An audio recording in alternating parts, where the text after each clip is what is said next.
আসসালামু আলাইকুম, সবাই শুনতে পাচ্ছি? আমরা সবাই একটু কমেন্ট করব যে আমরা ক্লিয়ার শুনতে পাচ্ছি কিনা। আমরা ক্লিয়ার শুনতে পাচ্ছি কিনা সবাই একটু কমেন্ট করি। আমরা সবাই ক্লিয়ার শুনতে পাচ্ছি কিনা একটু কমেন্ট করব। এইচএসসি 2026 এবং 27 শিক্ষার্থীদের জন্য, ঠিক আছে, আমি ইমনসাল পেজের উদ্যোগে আমাদের আজকে বাংলা ক্লাস সিরাজউদ্দৌলা এবং লাল সালু, নট সালু, শালু না, লাল সালু, একটি ক্লাসে আমরা দুইটা রিভিশন দিবে ইনশাআল্লাহ। সবাই একটু কমেন্ট করবা যে তুমি ক্লিয়ার শুনতে পাচ্ছ কিনা। তুমি ক্লিয়ার শুনতে পাচ্ছ কিনা একটু কমেন্ট করবে এভরিওয়ান। সবাই একটু কমেন্ট করো ক্লিয়ার শুনতে পাচ্ছ কিনা। আর তোমাদের বরাবরের মতো আমরা আমাদের ক্লাসে কিন্তু পুরস্কার রেখেছি যে সর্বোচ্চ শেয়ার করবে একজন পুরস্কার পাবে, সর্বোচ্চ যে মেনশন করবে একজন পুরস্কার পাবে, আর দুটি পুরস্কার 100 টাকা রিসার্চ পাবে এবং একই সাথে ইমনস ফাইনাল সলিউশন অন ইংলিশ এই বইটি পেয়ে যাবে। ওকে, সো তোমরা যারা ক্লাসে শেয়ার করোনি তারা দ্রুত ক্লাসে শেয়ার করো। আমরা ইনশাআল্লাহ দুইজনকে পুরস্কৃত করব এবং দুইজনই ভালো একটি পুরস্কার না, দুটি পুরস্কার পাবা। 100 টাকা রিসার্চ এবং একই সাথে ইমনস ফাইনাল সলিউশন অন ইংলিশ এই বইটি তুমি সম্পূর্ণভাবে ফ্রি পাবে ইনশাআল্লাহ। সো সব একটু কমেন্ট করো, সবাই কমেন্ট করো। আর যারা শেয়ার করেছো তারা একটু কমেন্ট করে জানাবো যে শেয়ার ডান। এবং আমরা আমাদের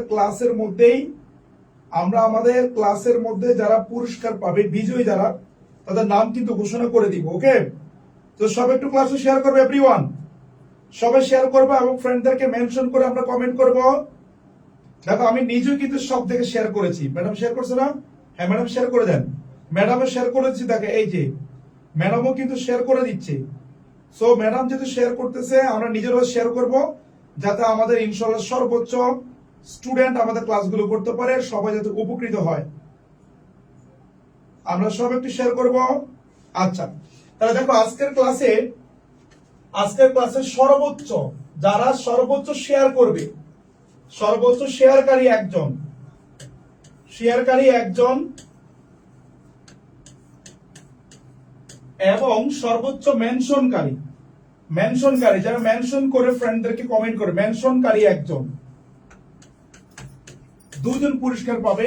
এক নম্বর পুরস্কার হচ্ছে 100 টাকা রিসার্চ, 100 টাকা রিসার্চ, আর দ্বিতীয় হচ্ছে Emon's final solution on English,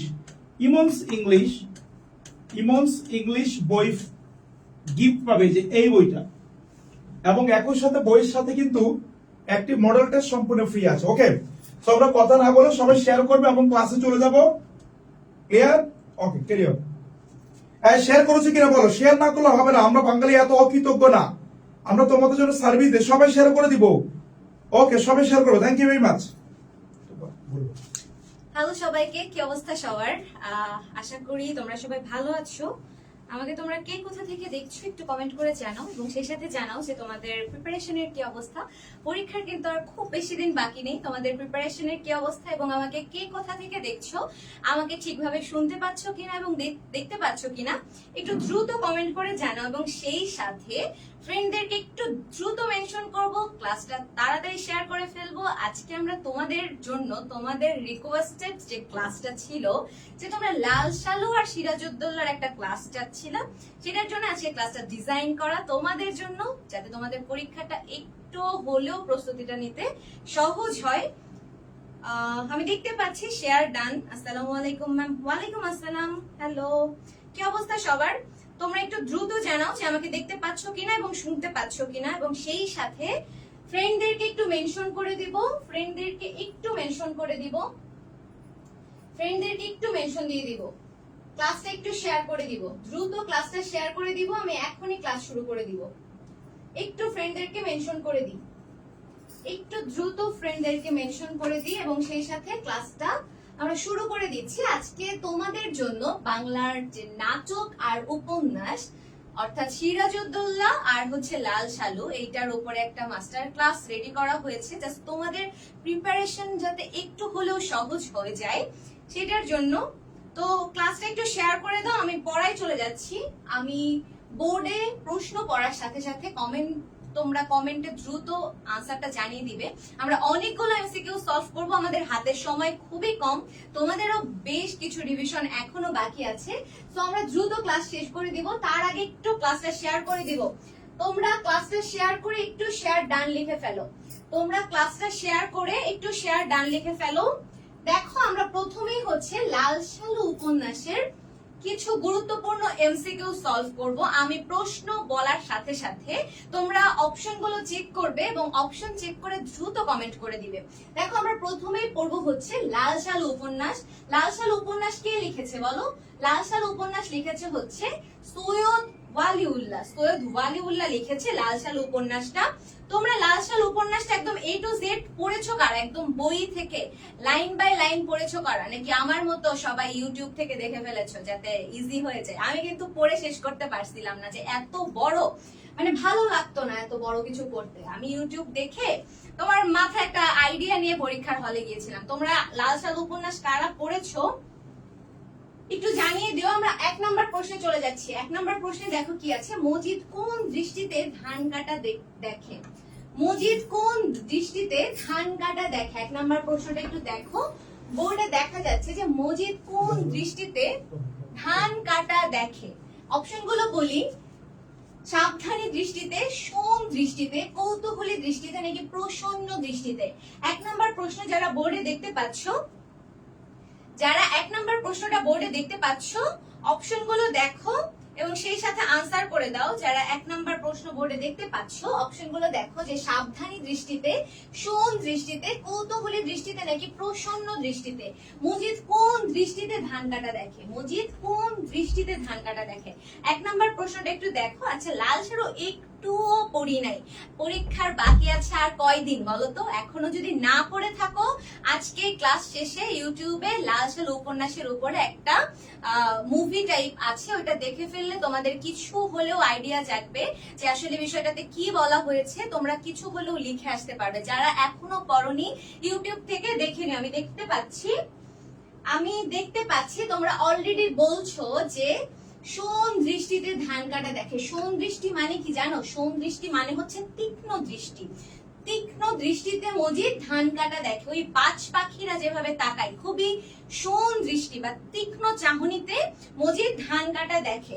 একের আনসার যারা বি করছো আমি দেখতে পাচ্ছি, নুসাইবা তাবাসসুম খালেদা, তারপরে হচ্ছে আহমেদ হাসান, রিনা আক্তার, সুজয় সাহা, রুবায়েত রামিসা, মেহরাজ আরিফ, রোশনি আক্তার, রূপা, তারপরে রাকিব। ওকে, 1 নম্বরের উত্তর যারা সোম দৃষ্টি বলেছো তারা সঠিক উত্তর দিয়েছো। আমরা 2 নম্বরে দেখো কি আছে, লাল সালু উপন্যাসে বুড়ি চুপ থাকে কেন?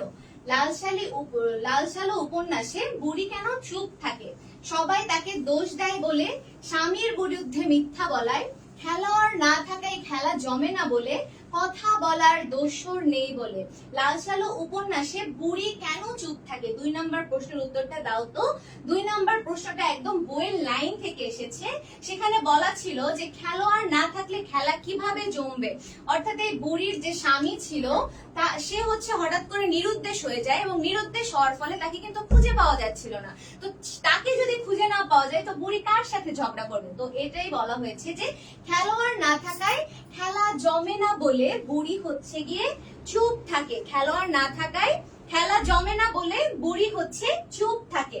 আমরা পরের প্রশ্নে চলে যাচ্ছি। দেখো, কথাটা মিথ্যা জেনেও প্রচন্ড ক্রোধে জ্বলে ওঠে অন্তরটা। খালেক ব্যাপারীর, আমেনার, তাহেরের বাপের, নাকি আক্কাসের? কথাটা মিথ্যা জেনেও প্রচন্ড ক্রোধে জ্বলে ওঠে অন্তরটা। এখানে কার অন্তর জ্বলে ওঠার কথা বলা হয়েছে? 3 নাম্বার প্রশ্ন যারা বোর্ডে দেখতে পাচ্ছ, শিরিন শাহরিয়ার, নিশি আসাদ, তারপরে হচ্ছে রাকিব হোসেন। তোমরা যারা দেখতে পাচ্ছ বোর্ডে 3 নাম্বার প্রশ্নটা যারা বোর্ডে দেখতে পাচ্ছ অপশনগুলো দেখো তো। কথাটা মিথ্যা জেনেও প্রচন্ড ক্রোধে জ্বলে ওঠে অন্তরটা, এখানে কার অন্তরের কথা বলা হয়েছে? এখানে কার অন্তরের কথা বলা হয়েছে একটু বলো তো, কার অন্তরের কথা বলা হয়েছে? খালেক ব্যাপারী, আমেনার, তাহেরের বাপের, নাকি আক্কাসের? আমি অলরেডি 3 এর আনসার কিন্তু পেয়ে গিয়েছি। অলরেডি 3 নাম্বার প্রশ্নের আনসার আমরা পেয়ে গিয়েছি। 3 নাম্বার প্রশ্নের আনসার কি হবে বলতো? 3 নাম্বার প্রশ্নের আনসার হবে হচ্ছে তাহেরের বাপের। তাহেরের বাপ সম্পর্কে মিথ্যা কথা বলা হয়েছিল। সে জানতো যে কথাটা মিথ্যা, কিন্তু সে আসলে ভয় পেয়েছিল যদি এই মিথ্যা কথাটা গ্রামবাসী জেনে যায়, মানুষজন জেনে যায়, তার সম্পর্কে সে কি ভাববে, তারা কি ভাববে। তো 3 এর আনসার হবে হচ্ছে গ। 3 নাম্বার প্রশ্নের আনসার হবে গ। যারা 3 এর গ বলছো তারা সবাই সঠিক উত্তর দিয়েছো। যারা 3 এর গ বলছো তারা সবাই সঠিক উত্তর দিয়েছো। তারপরে দেখতে পাচ্ছি তোহা, রাকিব হাসান, রকি, রানজুমিয়া। ওকে, আমি 4 নাম্বার প্রশ্নে চলে যাচ্ছি। একটি তুলসী গাছের কাহিনী 1965। গল্পটি লেখকের কোন গ্রন্থ থেকে সংকলিত? একটি তুলসী গাছের কাহিনী, এটি কোথা থেকে সংকলিত জানতে চাওয়া হয়েছে। সৈয়দ ওয়ালিউল্লাহর লেখা। 2 তীর ও অন্যান্য গল্প, নয়নচারা, চাঁদের অমাবস্যা নাকি তরঙ্গ ভঙ্গ। 4 নাম্বার প্রশ্নটা যারা দেখতে পাচ্ছ, প্রীতম মিশ্র, ঐশী পাল, মইনুল, তারপরে হচ্ছে প্রশান্ত রয়, জান্নাতি। ওকে, যারা 4 নাম্বার প্রশ্ন বোর্ডে দেখতে পাচ্ছ একটু দেখো তো, একটি তুলসী গাছের কাহিনী গল্পটি লেখকের কোন গ্রন্থ থেকে সংকলিত হয়েছে। 4 নাম্বার প্রশ্ন যারা দেখতে পাচ্ছ বোর্ডে, আমি তোমাদের কমেন্টের অপেক্ষায় আছি। 4 নাম্বার প্রশ্ন যারা বোর্ডে দেখতে পাচ্ছ একটু ঝটপট জানিয়ে দাও তো, একটি তুলসী গাছের কাহিনী গল্পটি লেখকের কোন গ্রন্থ থেকে সংকলিত হয়েছে। হ্যাঁ, এটি হচ্ছে 2 তীর ও অন্যান্য গল্প থেকে সংকলিত হয়েছে। 2 তীর ও অন্যান্য গল্প থেকে সংকলিত হয়েছে। আর পরের প্রশ্নে সুইচ করছি। দেখো, এককালে উড়ুনি মেয়ে ছিল কে? এককালে উড়ুনি মেয়ে বলতে আসলে বলে না ওই যে উড়নচণ্ডী টাইপের মেয়ে, যেই মেয়েগুলো আসলে কারো ধার ধারে না, নিজের মতো সব জায়গায় বিচরণ করে বেড়ায়, মানে কিছু আছে না, মানে কিছু মেয়ে হচ্ছে গিয়ে ওই গ্রাম চষে বেড়ানো টাইপের, তাদেরকে আসলে বলা হয় উড়ুনি মেয়ে। তো এককালে উড়ুনি মেয়ে কে ছিল জানতে চাওয়া হয়েছে। জমিলা, রহিমা, আমেনা বিবি নাকি বুড়ি। উড়ুনি মেয়ে আসলে কে ছিল জানতে চাওয়া হয়েছে। 5 নাম্বার প্রশ্ন যারা বোর্ডে দেখতে পাচ্ছ, যারা 5 নাম্বার প্রশ্ন বোর্ডে দেখতে পাচ্ছ একটু দ্রুত বলো, এককালে উড়ুনি মেয়ে কে ছিল? জমিলা, রহিমা, আমেনা বিবি নাকি বুড়ি। হাবিবুর রহমান হিমেল, নুসাইবা, তাবাসসুম, খালেদা, আফরোজা, মিয়াজি। ওকে, লামিম ইসলাম, নিশি আসাদ, সাম্য সরকার, মাসুদ। আমি দেখতে পাচ্ছি তোমরা যারা আনসার করছো, এককালে উড়ুনি মেয়ে কে ছিল বলতো। 5 নম্বরের আনসার আমি অলরেডি পেয়ে গিয়েছি। এককালে উড়ুনি মেয়ে কে ছিল বলতো। এককালে উড়ুনি মেয়ে ছিল হচ্ছে বুড়ি। এককালে উড়ুনি মেয়ে ছিল হচ্ছে বুড়ি। যারা 5 এর ঘ বলেছো তারা সবাই সঠিক উত্তর দিয়েছো। আমি পরের প্রশ্নে যাচ্ছি। দেশে বিদেশে পীরদের সফর শুরু হয় কখন? পীরদের সফর বলতে বোঝানো হয়েছে যে কখন তারা দেশে দেশে ঘুরে ঘুরে বেড়ায়, যখন গোলায় গোলায় ধান ওঠে, যখন দুর্ভিক্ষ হয়, যখন গ্রামে উৎসব হয়, যখন রোগের প্রকোপ হয়। 6 নাম্বার প্রশ্নটা একটু দেখো তো, দেশে দেশে পীরদের সফর বা যাতায়াত কখন শুরু হয়, যে দেশে দেশে তারা ঘুরে ঘুরে বেড়ায় আসলে কখন। অপশনগুলো দেখো, 6 নম্বরের অপশনগুলো বোর্ডে অলরেডি আছে, একটু দেখো তো কি হবে। 6 নাম্বারটা কি তোমরা জানো যে আসলে কখন পীররা দেশে দেশে সফর শুরু করে? যখন গোলায় গোলায় ধান ওঠে, যখন গোলায় গোলায় ধান ওঠে। এটার অন্তর্নিহিত অর্থ কি জানো? যখন গোলায় গোলায় ধান ওঠে মানে হচ্ছে যখন কৃষক একদম মানে ধান কেটে সবকিছু গুছিয়ে রাখে, তখন তাদের কিন্তু কোনো কিছুর অভাব থাকে না। তোমরা কষ্ট করে ক্লাস করাচ্ছে ম্যাডাম, আমরা কষ্ট করে ক্লাস নিচ্ছি, তোমরা শেয়ার করো না কেন বলো তো? সবে একটু তোমাদের বিভিন্ন যে মেসেঞ্জার গ্রুপ আছে, ফেসবুক গ্রুপ আছে, কলেজের গ্রুপ গুলো আছে, বিভিন্ন থেকে তোমরা শেয়ার করো, ফ্রেন্ডদেরকে মেনশন করে কমেন্ট করো। আমরা সর্বোচ্চ শেয়ারকারী, সর্বোচ্চ মেনশনকারী দুজনকে আমরা গিফট দিব। ক্লিয়ার? সবাই শেয়ার করে দাও তোমার কলেজের গ্রুপে, মেসেঞ্জার গ্রুপে, হোয়াটসঅ্যাপ গ্রুপে, ফ্রেন্ড যারা আছে তাদের মধ্যে শেয়ার করে দাও এবং বিভিন্ন গ্রুপগুলোতে শেয়ার করো। ওকে, সবাই শেয়ার করে দিব অবশ্যই। ওকে, 6 নম্বরের আনসার হবে হচ্ছে যখন গোলায় গোলায় ধান ওঠে তখন কেন পীররা সফরে যায় জানো? কারণ তখন যদি মানে পীররা কোনো গ্রামে যায়, কোনো কিছুর আসলে অভাব নাই, মানে পীরদেরকে তখন তারা অর্থ সম্পত্তিও দিতে পারে, সবকিছুই দিতে পারে। তো তারা এইগুলার জন্য বিভিন্ন দেশে দেশে সফর করে। পরের প্রশ্নে দেখো কি আছে, ব্যাপারীর অসহায়ত্বের মধ্যে কি প্রকাশ পেয়েছে? অলৌকিক শক্তির কাছে দিন, প্রতারণার ফাঁদে নিরুপায়, কূটকৌশলের কাছে কিং কর্তব্য বিমূঢ়, অন্ধবিশ্বাসের বলিয়ান। ব্যাপারীর অসহায়ত্বের মধ্যে কি প্রকাশ পেয়েছে? একটু দ্রুত বলো তো। ব্যাপারীর অসহায়ত্বের মধ্যে কি প্রকাশ পেয়েছে? 7 নাম্বার প্রশ্ন যারা দেখতে পাচ্ছ, মহিদা জাহান, মায়া, মেঘলা, আরিফ মিয়া, নুসাইবা, স্বাধীন রয়, মইনুল, নিধি আক্তার, তারপরে হচ্ছে রিমা আক্তার। আচ্ছা, তোমরা যারা এখন ক্লাসে আছো তোমরা সবাই একটু কমেন্ট করো তো। অনেকে আছো যে চুপচাপ বসে থাকো, ক্লাস দেখো, প্রশ্নগুলোর স্ক্রিনশট নাও, এরপর চলে যাও। কেন? যারা এখন কমেন্ট করছো না তারা কেন কমেন্ট করছো না? দেখো, আজকেই পড়াবো, আজকে নাটক উপন্যাস দুইটাই পড়াবো। তোমরা আমাকে একটু সময় দাও, একটু অ্যাটেনশন দাও, সবকিছু শেষ করিয়ে দিব। দেখো, ব্যাপারীর অসহায়ত্বের মধ্যে কি প্রকাশ পেয়েছে? কূটকৌশলের কাছে কিং কর্তব্য বিমূঢ়। কূটকৌশলের কাছে কিং কর্তব্য বিমূঢ়। 7-এর আনসার হবে, 7-এর আনসার হবে গ। যারা 7-এর গ আনসার করছো তারা সঠিক উত্তর দিয়েছো। আমি পরের প্রশ্নে চলে যাচ্ছি। সৈয়দ ওয়ালিউল্লাহ পাকিস্তান সরকারের কোন বিভাগে কর্মরত ছিল? কবি পরিচিতি থেকে এসেছে প্রশ্ন। কবি পরিচিতি তোমরা গদ্য, পদ্য, নাটক, উপন্যাস একদম সব কিছু মুখস্থ করে খেয়ে ফেলে দিবে। কবি পরিচিতি থেকে তোমাদের প্রশ্ন আসবেই। সো কবি পরিচিতি তোমরা একদম মুখস্থ করে ফেলবে। শিক্ষা বিভাগ, বৈদেশিক বিভাগ, সংস্কৃতি বিভাগ, অর্থনৈতিক বিভাগ। সৈয়দ ওয়ালিউল্লাহ পাকিস্তান সরকারের কোন বিভাগে কর্মরত ছিল জানতে চাওয়া হয়েছে। যারা 8 নাম্বার প্রশ্ন বোর্ডে দেখতে পাচ্ছ একটু দ্রুত আনসার করো তো। যারা 8 নাম্বার প্রশ্ন বোর্ডে দেখতে পাচ্ছ, যারা 8 নাম্বার প্রশ্ন দেখতে পাচ্ছ বোর্ডে, সৈয়দ ওয়ালিউল্লাহ পাকিস্তান সরকারের কোন বিভাগে কর্মরত ছিল? সৈয়দ ওয়ালিউল্লাহ পাকিস্তান সরকারের কোন বিভাগে কর্মরত ছিল? একটু বলো তো, কোন বিভাগে কর্মরত ছিল? তোমরা জানো কিনা জানাও তো। কোন বিভাগে কর্মরত ছিল? তুমি কি জানো কোন বিভাগে কর্মরত ছিল? তিনি হচ্ছে গিয়ে বৈদেশিক বিভাগে কর্মরত ছিল। তিনি বৈদেশিক বিভাগে কর্মরত ছিল। পরের প্রশ্নে চলে যাচ্ছি। সৈয়দ ওয়ালিউল্লাহর অবিস্মরণীয় সৃষ্টি কোনটি? 2 তীর, কাদো নদী কাদো, লাল সালু নাকি তরঙ্গ ভঙ্গ? সৈয়দ ওয়ালিউল্লাহর অবিস্মরণীয় সৃষ্টি কোনটি? 2 তীর, কাদো নদী কাদো, লাল সালু নাকি তরঙ্গ ভঙ্গ? আজকে আমরা লাল সালু পড়তেছি, সো এটা অবশ্যই লাল সালু হবে। 9-এর আনসার কি বলো তো? 9 নাম্বার প্রশ্ন যারা বোর্ডে দেখতে পাচ্ছ বলো তো 9 নাম্বার প্রশ্নের আনসার কি হবে? 9 নাম্বার প্রশ্ন যারা বোর্ডে দেখতে পাচ্ছ বলো তো 9 নাম্বার প্রশ্ন কি হবে? আমরা সবাই জানি যে সৈয়দ ওয়ালিউল্লাহর অবিস্মরণীয় সৃষ্টি হচ্ছে লাল সালু। সৈয়দ ওয়ালিউল্লাহর অবিস্মরণীয় সৃষ্টি হচ্ছে লাল সালু। আমরা পরের প্রশ্নে চলে যাচ্ছি। লাল সালু উপন্যাসের মূল বক্তব্য জানতে চাওয়া হয়েছে। সামাজিক অনাচার রোধ, সামাজিক কুসংস্কার, ধর্মীয় গোড়ামির নিঃশেষ, অর্থনৈতিক প্রতিষ্ঠা লাভ। লাল সালু উপন্যাসের দেখো আবার বলছি, লাল সালু উপন্যাসের মূল বক্তব্যটা কি বোঝানো হয়েছে, মানে লাল সালু উপন্যাস আসলে কি বুঝাতে চেয়েছে আমাদেরকে। 10 নাম্বার প্রশ্ন যারা দেখতে পাচ্ছ, যারা 10 নাম্বার প্রশ্ন দেখতে পাচ্ছ একটু কমেন্ট করো তো। 10 নাম্বার প্রশ্ন যারা বোর্ডে দেখতে পাচ্ছ যে লাল সালু উপন্যাসের মূল বক্তব্য কি? লাল সালু উপন্যাসের মূল বক্তব্যটা কি? 10 নাম্বার যারা দেখতে পাচ্ছ, হ্যাঁ আমি অলরেডি আনসার পাচ্ছি। 10 নাম্বারের আনসার হবে হচ্ছে সামাজিক কুসংস্কার। কারণ মজিদ তো আসছে একটা গ্রামে এসে একদম মানে কি বলে যে সে হচ্ছে একটা ভণ্ড পীর, তার মতো করে সে সবাইকে বিশ্বাস করায় যে তিনি যা বলবে সবকিছুই ঠিক হবে।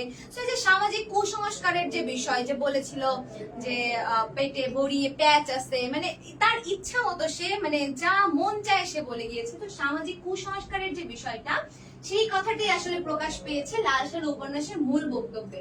10-এর আনসার হবে খ। আমরা পরের প্রশ্নে চলে যাচ্ছি। লাল সালু উপন্যাসে কার অন্তরে কুটিলতা আর অবিশ্বাস?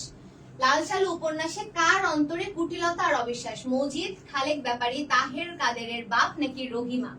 লাল সালু উপন্যাসে কার অন্তরে কুটিলতা আর অবিশ্বাস? একটু বলতো কার অন্তরে কুটিলতা আর অবিশ্বাস? একটু দ্রুত বলতো কার অন্তরে কুটিলতা আর অবিশ্বাস? তোমরা যারা এখনো ক্লাসটি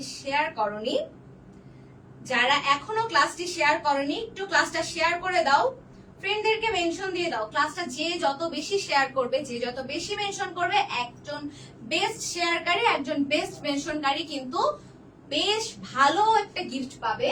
তো দেখো লাল সাল উপন্যাসে কার অন্তরে কুটিলতা আর অবিশ্বাস? মজিদ খালিক ব্যাপারী তাহের কাদেরের বাপ নাকি রহিমা? আমি দেখতে পাচ্ছি 11-র আনসার বলছো তাহের কাদেরের বাপ। তাহের কাদেরের বাপ। একজন জিজ্ঞাসা করেছো কি গিফট? 100 টাকা মোবাইল রিচার্জ আর হচ্ছে একটা ফাইনাল সাজেশন বই।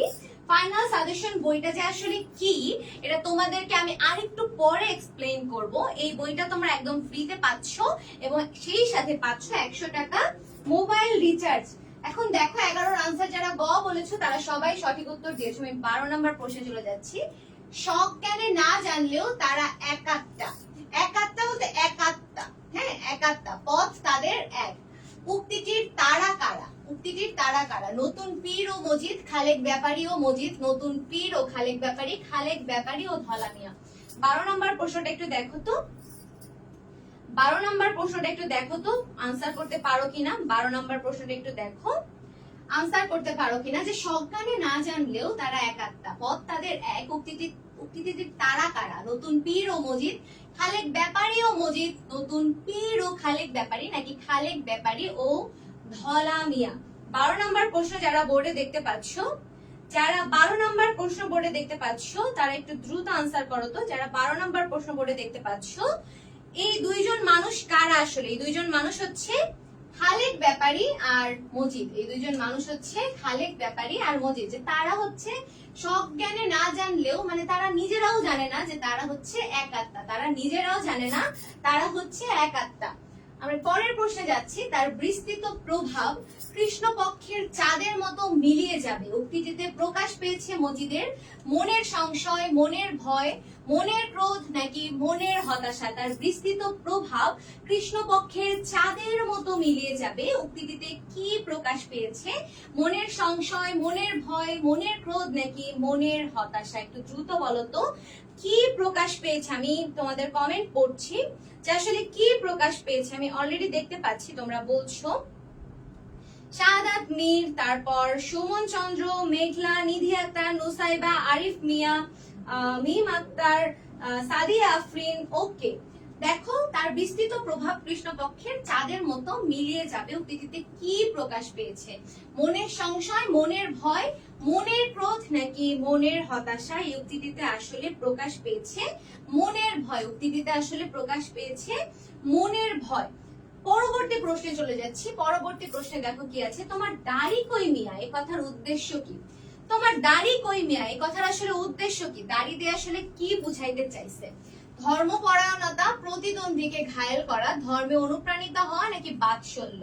তোমার দাড়ি কই মিয়া এই কথার উদ্দেশ্য আসলে কি ছিল? ধর্মপরায়ণতা, প্রতিদ্বন্দ্বীকে ঘায়েল করা, ধর্মে অনুপ্রাণিত করা নাকি বাৎসল্য?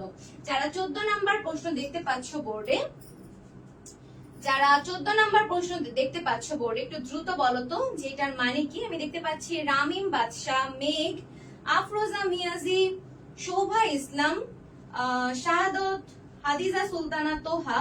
ওকে, দেখো তোমার দাড়ি কই মিয়া এই কথার উদ্দেশ্য আসলে কি ছিল? এই কথার উদ্দেশ্য ছিল হচ্ছে প্রতিদ্বন্দ্বীকে ঘায়েল করা। এই কথার উদ্দেশ্য ছিল প্রতিদ্বন্দ্বীকে ঘায়েল করা। 14 নম্বরের আনসার হবে খ।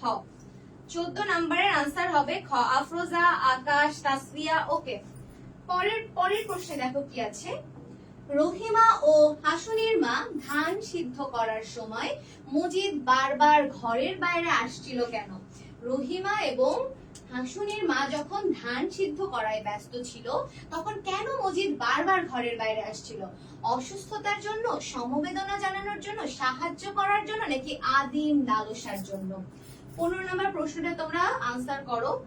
15 নম্বর প্রশ্নটা তোমরা আনসার করো যে কেন মজিদ বারবার ঘরের বাইরে আসছিল। তোমরা এখনো যারা শেয়ার করনি ক্লাসটা, এখনো যারা ক্লাসটা শেয়ার করনি একটু দ্রুত শেয়ার করে দাও। ক্লাসটা এখনো যারা ফ্রেন্ডদের কাছে পৌঁছে দাওনি ক্লাসটা একটু শেয়ার করে ফ্রেন্ডদেরকে মেনশন করে দাও। আমরা কিন্তু আজকে নাটকও শেষ করে ফেলবো।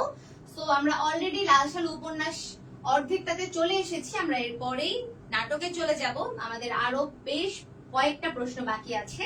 তো দেখো রহিমা আর হাসুনির মা যখন ধান সিদ্ধ করছিল, হ্যাঁ এই তো আমি আনসার পাচ্ছি, মইনুল, সীমান্ত সাহা, আফরোজা মিয়াজি, তারপরে হচ্ছে জিহাদ। ওকে, আদিম লালসা, কারণ হচ্ছে মজিদের চরিত্র তো তেমন ভালো ছিল না, সে হচ্ছে হাসুনির মার দিকে নজর দিচ্ছিল সরাসরি, হ্যাঁ এই জন্য বলা হয়েছে যে লালসার জন্য সে বারবার বাইরে আসছিল।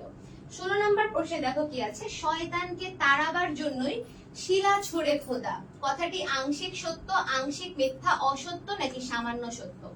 16 নম্বর প্রশ্ন যারা বোর্ডে দেখতে পাচ্ছ, শয়তানকে তাড়াবার জন্যই শিলা ছড়ে খোদা, এই কথাটা আসলে কি?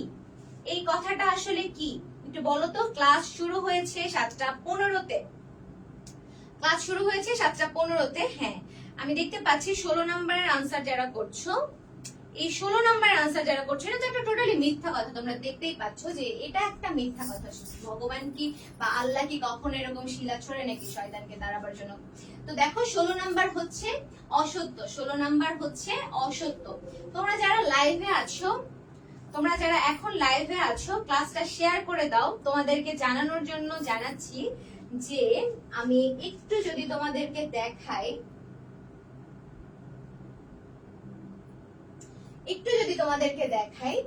যে তোমাদের সিনিয়র যারা আছে, তোমরা তো তোমাদের স্বপ্নের বিশ্ববিদ্যালয়, ঢাকা বিশ্ববিদ্যালয় সহ আরো অনেক জাবি চবি যে বিশ্ববিদ্যালয় হোক না কেন, তোমরা বোর্ডে যে দেখতে পাচ্ছ যে তাওয়াসুম থেকে দেখছো, এরা কিন্তু সরাসরি আমাদের স্টুডেন্ট ছিল এবং সরাসরি আমিও ইমন ভাইয়ের স্টুডেন্ট ছিলাম।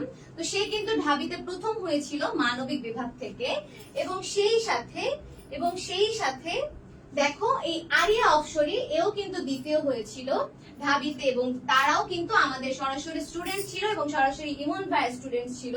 এবং তারপরে ঢাবিতে তৃতীয় হয়েছিল যে নাহিদ ইসলাম, সেও কিন্তু সরাসরি ইমন ভাইয়ের স্টুডেন্ট ছিল। এবং শুধু ঢাবিতে না, জাবিতেও প্রথম হয়েছিল যে সেও ইমন ভাইয়ের স্টুডেন্ট ছিল। তো বুঝতেই পারছো বিওপিতেও যে প্রথম হয়েছে সেও ইমন ভাইয়ের স্টুডেন্ট ছিল। তো ভাই যে কিভাবে পড়ায় তোমরা আসলে বুঝতেই পারছো যে সব টপ লেভেলের স্টুডেন্ট গুলো তাদের কাছে।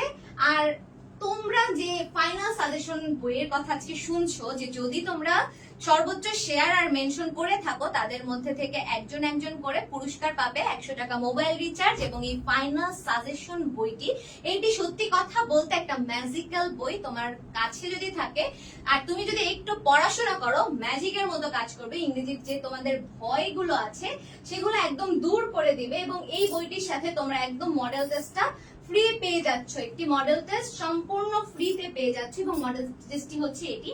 তো আমি যখন পড়েছি মডেল টেস্টটা কিন্তু ফ্রি ছিল না, আমাদেরকে কিন্তু আলাদাভাবে পারচেজ করা লাগছে। কিন্তু এখন ভাইয়া তোমাদের সুবিধার্থে এটা আলাদাভাবে এটার সাথে ফ্রি করে দিয়েছে। এবং এই বইটির একটু কারিশমা যদি আমরা দেখে আসি, এই বইটির যদি একটু কারিশমা দেখতে চাই, এই বইটিতে দেখো বি ইউনিটে প্রশ্ন আসে হচ্ছে 15টা, এবং এই 15টার মাঝে সরাসরি 12টা প্রশ্ন ফাইনাল সাজেশন বই থেকে আসে। এবং পরবর্তীতে দেখো সি ইউনিটে প্রশ্নই হয় হচ্ছে 12টা, এবং তার মধ্যে 8টি প্রশ্ন কমন চলে আসছে ইমনস ফাইনাল সাজেশন এই বইটি থেকে। তো বুঝতেই পারছো যে বইটি তোমাদের জন্য কতটা গুরুত্বপূর্ণ হতে যাচ্ছে। এবং সেই সাথে ইমন ভাইয়ের গাইডলাইন, আমি যখন স্টুডেন্ট ছিলাম আমি কিন্তু সরাসরি অফলাইন ব্যাচের স্টুডেন্ট ছিলাম ভাইয়ার, এখন আমি ঢাকা ইউনিভার্সিটির স্টুডেন্ট।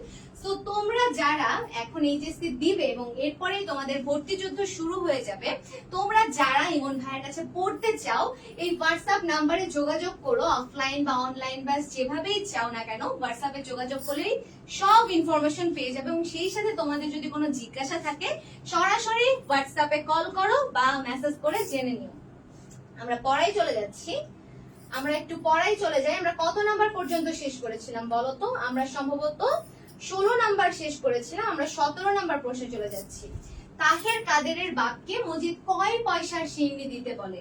17 নাম্বার প্রশ্ন যারা দেখতে পাচ্ছ, 17 নাম্বার প্রশ্ন যারা দেখতে পাচ্ছ, মাজারে তাহেরের বাপকে মজিদ কয় পয়সার সিন্নি দিতে বলে? 4, 5, 6 নাকি 7? ঝটপট আনসার করো। 17 নাম্বার যারা দেখতে পাচ্ছ, 17 নাম্বার যারা দেখতে পাচ্ছ, 17 নাম্বার যারা দেখতে পাচ্ছ যে মাজারে তাহেরের বাপকে মজিদ কয় পয়সার সিন্নি দিতে বলে? আমি দ্রুতই পড়াচ্ছি, একটু কয় পয়সার সিন্নি দিতে বলে? 17 নাম্বারটা একটু বলো তো, কয় পয়সার সিন্নি দিতে বলে? 4, 5, 6 নাকি 7? 5 পয়সার সিন্নি দিতে বলে। মজিদ 5 পয়সার সিন্নি দিতে বলে। পরের প্রশ্নে চলে যাচ্ছি, দেখো। হাসি কাদের প্রাণ? হাসি কাদের প্রাণ? শিশুদের, গায়ের মানুষের, মজিদের ভক্তদের নাকি মজুরদের? 18 নম্বর প্রশ্ন যারা বোর্ডে দেখতে পাচ্ছ একটু বলো তো। 18 নম্বর প্রশ্ন যারা বোর্ডে দেখতে পাচ্ছ একটু ঝটপট বলো তো যে হাসি আসলে কাদের প্রাণ? হাসি আসলে কাদের প্রাণ? হাসি আসলে গায়ের মানুষদের প্রাণ। হাসি গায়ের মানুষদের প্রাণ। 18 নম্বরের আনসার হবে হচ্ছে খ। 18 নম্বরের আনসার হবে খ।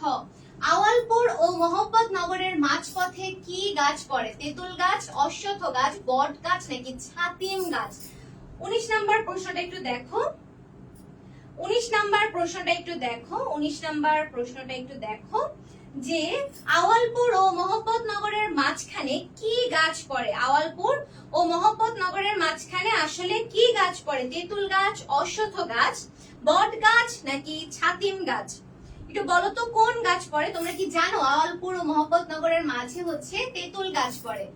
আওয়ালপুর ও মোহাম্মদ নগরের মাঝে হচ্ছে তেঁতুল গাছ পড়ে। পরের প্রশ্নে চলে যাচ্ছি। মজিদের চোখ ছোট হয়ে আসে কেন? প্রখর রোদে, প্রচন্ড রাগে, মজুরদের গীত শুনে নাকি প্রতিহিংসার কারণে? 20 নম্বর প্রশ্ন যারা দেখতে পাচ্ছ, হ্যাঁ আমি দেখতে পাচ্ছি মইনুল, মিম, পাখি, মিমি ইসলাম, আরিফ মিয়া, ওকে, রিমন নাফিস, তোমরা যারা আনসার করছো, জিহাদ, ভিকি, ওকে। মজিদের চোখ ছোট হয়ে আসে কেন? 20 নম্বরের আনসারটা একটু বলো তো। মজিদের চোখ কেন ছোট হয়ে আসে? মজিদের চোখ ছোট হয়ে আসে কারণ হচ্ছে মজুরদের গীত শুনে, মজিদের চোখ ছোট হয়ে আসে। 20 নম্বরের আনসার হবে হচ্ছে গ। 21 নম্বরে দেখো কি বলেছে, ধূর্ত, প্রতারক, ধর্ম ব্যবসায়ী এই বৈশিষ্ট্যগুলো লাল সালু উপন্যাসে কার ক্ষেত্রে প্রযোজ্য? মজিদ, তাহের, কাদের নাকি ব্যাপারী? এটা তোমরা সবাই আনসার করতে পারবে কারণ গল্পটার মেইন ক্যারেক্টারই যে তাকে নিয়ে বলা হয়েছে ধূর্ত, প্রতারক, ধর্ম ব্যবসায়ী। কার সাথে মিলে একটু বলো তো, কার সাথে মিলে? 21 নম্বর প্রশ্ন যারা বোর্ডে দেখতে পাচ্ছ সবাই আনসার করো। 21 নম্বর প্রশ্ন যারা বোর্ডে দেখতে পাচ্ছ, শিরিন শাহরিয়ার, শাহাদাত, মেঘ, তারপর হচ্ছে তৃপ্তি, যারা 21 নম্বর প্রশ্ন বোর্ডে দেখতে পাচ্ছ একটু দ্রুত বলো তো যে এটি আসলে কার সাথে মিলে? হ্যাঁ আমি অলরেডি আনসার পাচ্ছি। 21 যারা ক বলছো, 21 যারা ক বলছো তারা সঠিক উত্তর দিয়েছো যে এইগুলো আর কারো সাথে না, শুধুমাত্র মজিদের সাথেই মিলে। 22 দেখো কি আছে, লাল সালু উপন্যাসের মূল বিষয়বস্তু কোনটি? প্রগতিশীলতা, গ্রামীণ জীবন, নিম্ন শ্রেণীর মানুষের জীবন, কুসংস্কার ও গোঁড়ামি। 22 নাম্বারটা দেখো কি বলা হয়েছে, লাল সালু উপন্যাসের মূল বিষয়বস্তু জানতে চাওয়া হয়েছে। লাল সালু উপন্যাসের মূল বিষয়বস্তুটা আসলে কি ছিল এটি জানতে চাওয়া হয়েছে। লাল সালু উপন্যাসের মূল বিষয়বস্তু কি ছিল জানতে চাওয়া হয়েছে। 22 নাম্বার প্রশ্ন যারা বোর্ডে দেখতে পাচ্ছ, লাল সালু উপন্যাসের মূল বিষয়বস্তু ছিল হচ্ছে কুসংস্কার ও গোঁড়ামি। লাল সালু উপন্যাসের মূল বিষয়বস্তু ছিল হচ্ছে কুসংস্কার ও গোঁড়ামি। কবরের গায়ে কি লেগেছিল? কবরের গায়ে জমিলার হাত, জমিলার পা, জমিলার মাথা নাকি জমিলার মুখ? কবরের গায়ে কি লেগেছিল? 23 নাম্বার প্রশ্নটা একটু দেখো তো। জমিলা ছিল হচ্ছে মজিদের দ্বিতীয় স্ত্রী এবং তিনি তার এসব কিছুর কোনো গ্রাহ্যই করতো না। তিনি একদম স্বাধীনচেতা একজন মেয়ে ছিল। কবরের গায়ে কি লেগেছিল? কবরের গায়ে লেগেছিল হচ্ছে জমিলার পা। কারণ হচ্ছে গিয়ে ওই কবরকে সে আসলে ওই মানে মজিদ যেভাবে ডিরেকশন দিয়েছিল সে আসলে সেগুলো মানে না, এজন্য সে ইচ্ছা মতো কবরের উপর দিয়ে যাতায়াত করেছে, এজন্য কবরের গায়ে তার পা লেগেছিল, জমিলার পা লেগেছিল। কবরের গায়ে জমিলার পা লেগেছিল। আমরা পরের প্রশ্নে চলে যাচ্ছি। কার আনুগত্য ধ্রুবতারার মতো অনর? ব্যাপারীর, মজিদের, আক্কাসের নাকি রহিমার? কার আনুগত্য ধ্রুবতারার মতো অনর? 24 নাম্বার প্রশ্ন যারা দেখতে পাচ্ছ, মিম, কাকলি, তারপরে হচ্ছে শিহাব, অপূর্ব, ভিকি, অনামিকা সাহা, সাদিয়া আফরিন, আরিফ মিয়া, আনুষা ইসলাম, রিয়া, মিমি, মেঘ, জুহি বর্ণা, শাহাদাত মীর, জান্নাতুল ইসলাম, নূপুর আক্তার। ওকে, যারা 24 নাম্বার প্রশ্ন বোর্ডে দেখতে পাচ্ছ বলতো কার আনুগত্য ধ্রুবতারার মতো অনর? রহিমার আনুগত্য ছিল ধ্রুবতারার মতো অনর। রহিমার আনুগত্য ছিল ধ্রুবতারার মতো অনর। হাসুনের মা প্রথম প্রথম মজিদের বাড়ি আসতো না কেন? অভিমান ছিল বলে, রাগ ছিল বলে, লজ্জার কারণে, ঘৃণা লাগতো বলে। 25 নম্বর প্রশ্নটা একটু দেখো তো, কেন প্রথম প্রথম মজিদদের বাড়ি আসতে চাইতো না? কেন প্রথম প্রথম মজিদদের বাড়ি আসতে চাইতো না বলো তো? হাসুনির মা প্রথম প্রথম মজিদের বাড়ি আসতে চাইতো না কেন? হাসুনির মা প্রথম প্রথম মজিদের বাড়ি কেন আসতে চাইতো না? আমি 25 নম্বরের আনসার অলরেডি পেয়ে গিয়েছি যে হাসুনির মা প্রথম প্রথম মজিদের বাড়ি আসতে চাইতো না হচ্ছে লজ্জার কারণে। হাসুনির মা প্রথম প্রথম মজিদের বাড়ি আসতো না হচ্ছে গিয়ে লজ্জার কারণে, কারণ সে হচ্ছে গিয়ে লজ্জা পাইতো, এজন্য সে আসতে চাইতো না। ক্লাসটা একটু শেয়ার করে দাও বাচ্চারা, ক্লাসটা একটু শেয়ার করে দাও, ফ্রেন্ডদেরকে একটু মেনশন করে দাও। আমরা এখনো নাটক কিন্তু যাই নাই, নাটকে কিন্তু যাই নেই। নাটকেও অনেকগুলো ইম্পর্টেন্ট এমসিকিউ সলভ করব। সো যারা ক্লাস এখনো শেয়ার করনি, ক্লাসটা শেয়ার করে দাও। 26 নাম্বার দেখো কি আছে, ঘরের ম্লান আলোয় কবরের অনাবৃত অংশটা কিসের সাথে তুলনীয়? মৃত মানুষের খোলা চোখের উজ্জ্বল রূপালী মাছের পিঠের মতো, ঘোড়ার চোখের মতো। এটা খুবই কমন একটা প্রশ্ন এবং এই প্রশ্নটা প্রায়ই আসে। 26 নাম্বার প্রশ্নটা যারা বোর্ডে দেখতে পাচ্ছ একটু বলো তো কি হবে? যারা 26 নাম্বার প্রশ্ন বোর্ডে দেখতে পাচ্ছ যে ঘরের ম্লান আলোয় কবরের অনাবৃত অংশটা কিসের সাথে তুলনীয়? কিসের সাথে তুলনীয় একটু বলো তো? হাসান আল জান্নাতুল শাহরিয়ার, ওকে, জিহাদ, যারা বলছো তারা সঠিক উত্তর দিয়েছো। এটি হচ্ছে মৃত মানুষের খোলা চোখের মতো, মৃত মানুষের খোলা চোখের মতো। অনাবৃত অংশটা হচ্ছে মৃত মানুষের খোলা চোখের মতো। পরবর্তীতে দেখো কি আছে, সভায় স্কুল প্রতিষ্ঠার বিষয়টি ঢাকা পড়ে যাওয়ার কারণ হিসেবে কোনটি সমর্থনযোগ্য? হাসপাতাল প্রতিষ্ঠার কথা, মসজিদ নির্মাণের কথা, রাস্তা নির্মাণের কথা, গ্রাম উন্নয়নের কথা। 27 নম্বর প্রশ্নটা একটু দেখো তো, সভায় স্কুল প্রতিষ্ঠার বিষয়টি ঢাকা কেন পড়ে যায়? স্কুল প্রতিষ্ঠার বিষয়টি কেন ঢাকা পড়ে যায় বলো তো? কেন ঢাকা পড়ে যায়? স্কুল প্রতিষ্ঠার বিষয়টি ঢাকা পড়ে যায় কারণ সেখানে বলা হয় যে এখানে স্কুল প্রতিষ্ঠা না করে মসজিদ প্রতিষ্ঠা করা হোক, তাতে লাভ হবে। স্কুল প্রতিষ্ঠা করে কোনো লাভ নেই, এজন্য সেখানে স্কুল প্রতিষ্ঠার বিষয়টি ঢাকা পড়ে যায় মসজিদ নির্মাণের কথা আসার কারণে। মসজিদ নির্মাণের কথা আসার কারণে। আমি দেখতে পাচ্ছি যারা আনসার করছো, দেখতে পাচ্ছি শিরিন শাহরিয়ার, মাহমুদ ইউসুফ, মিম, অপূর্ব, আকাশ, রাহিম, মেঘ, জিহাদ। ওকে, যারা আনসার করছো না, চুপচাপ বসে আছো, তারাও একটু আনসার করো। 28 দেখো কি বলেছে, লাল সালু উপন্যাসের মজিদ কোন সময় আওয়ালপুর গ্রামে গিয়েছিল? ভোরে, দুপুরের পূর্বে, সূর্য হেলে পড়লে নাকি বিকালে? লাল সালু উপন্যাসের মজিদ কোন সময় আওয়ালপুরে গিয়েছিল?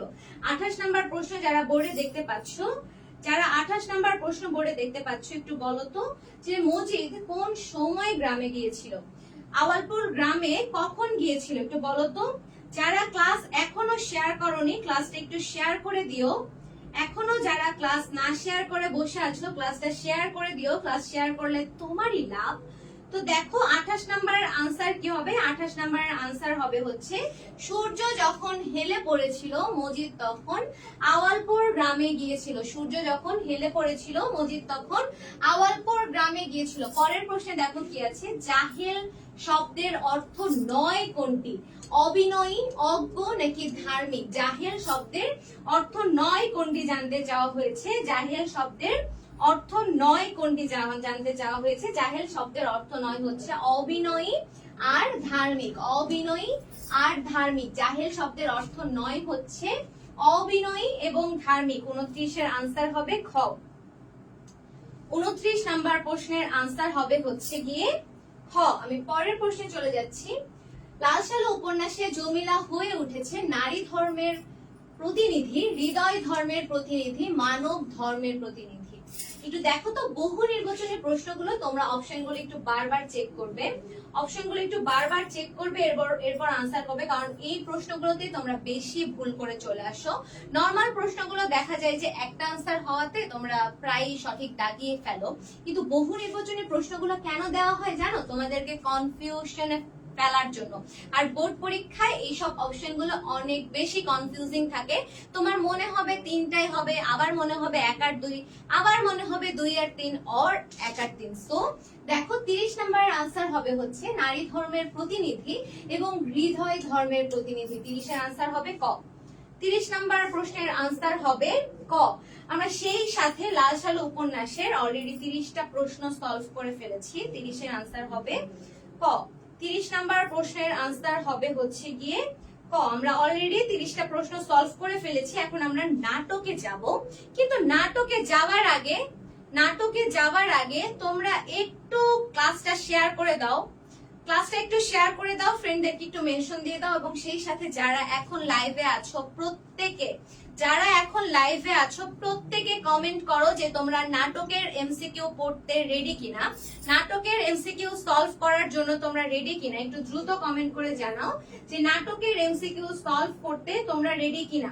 একটু দ্রুত বলো যে নাটকের এমসিকিউ সলভ করতে তোমরা রেডি কিনা। আমি কি নাটকে যাব কিনা বলো তো। তার আগে ক্লাস অবশ্যই শেয়ার করতে হবে। আরিফ মিয়া, অনুষা, রাকিব, অপূর্ব, চিন্ময় কুন্ডু, ইউসুফ, আকাশ, আরিফ, রাকিব, জীবন, জান্নাতুল ইসলাম, ইয়াসির, আরাফাত, তোমরা সবাই একটু বলো তো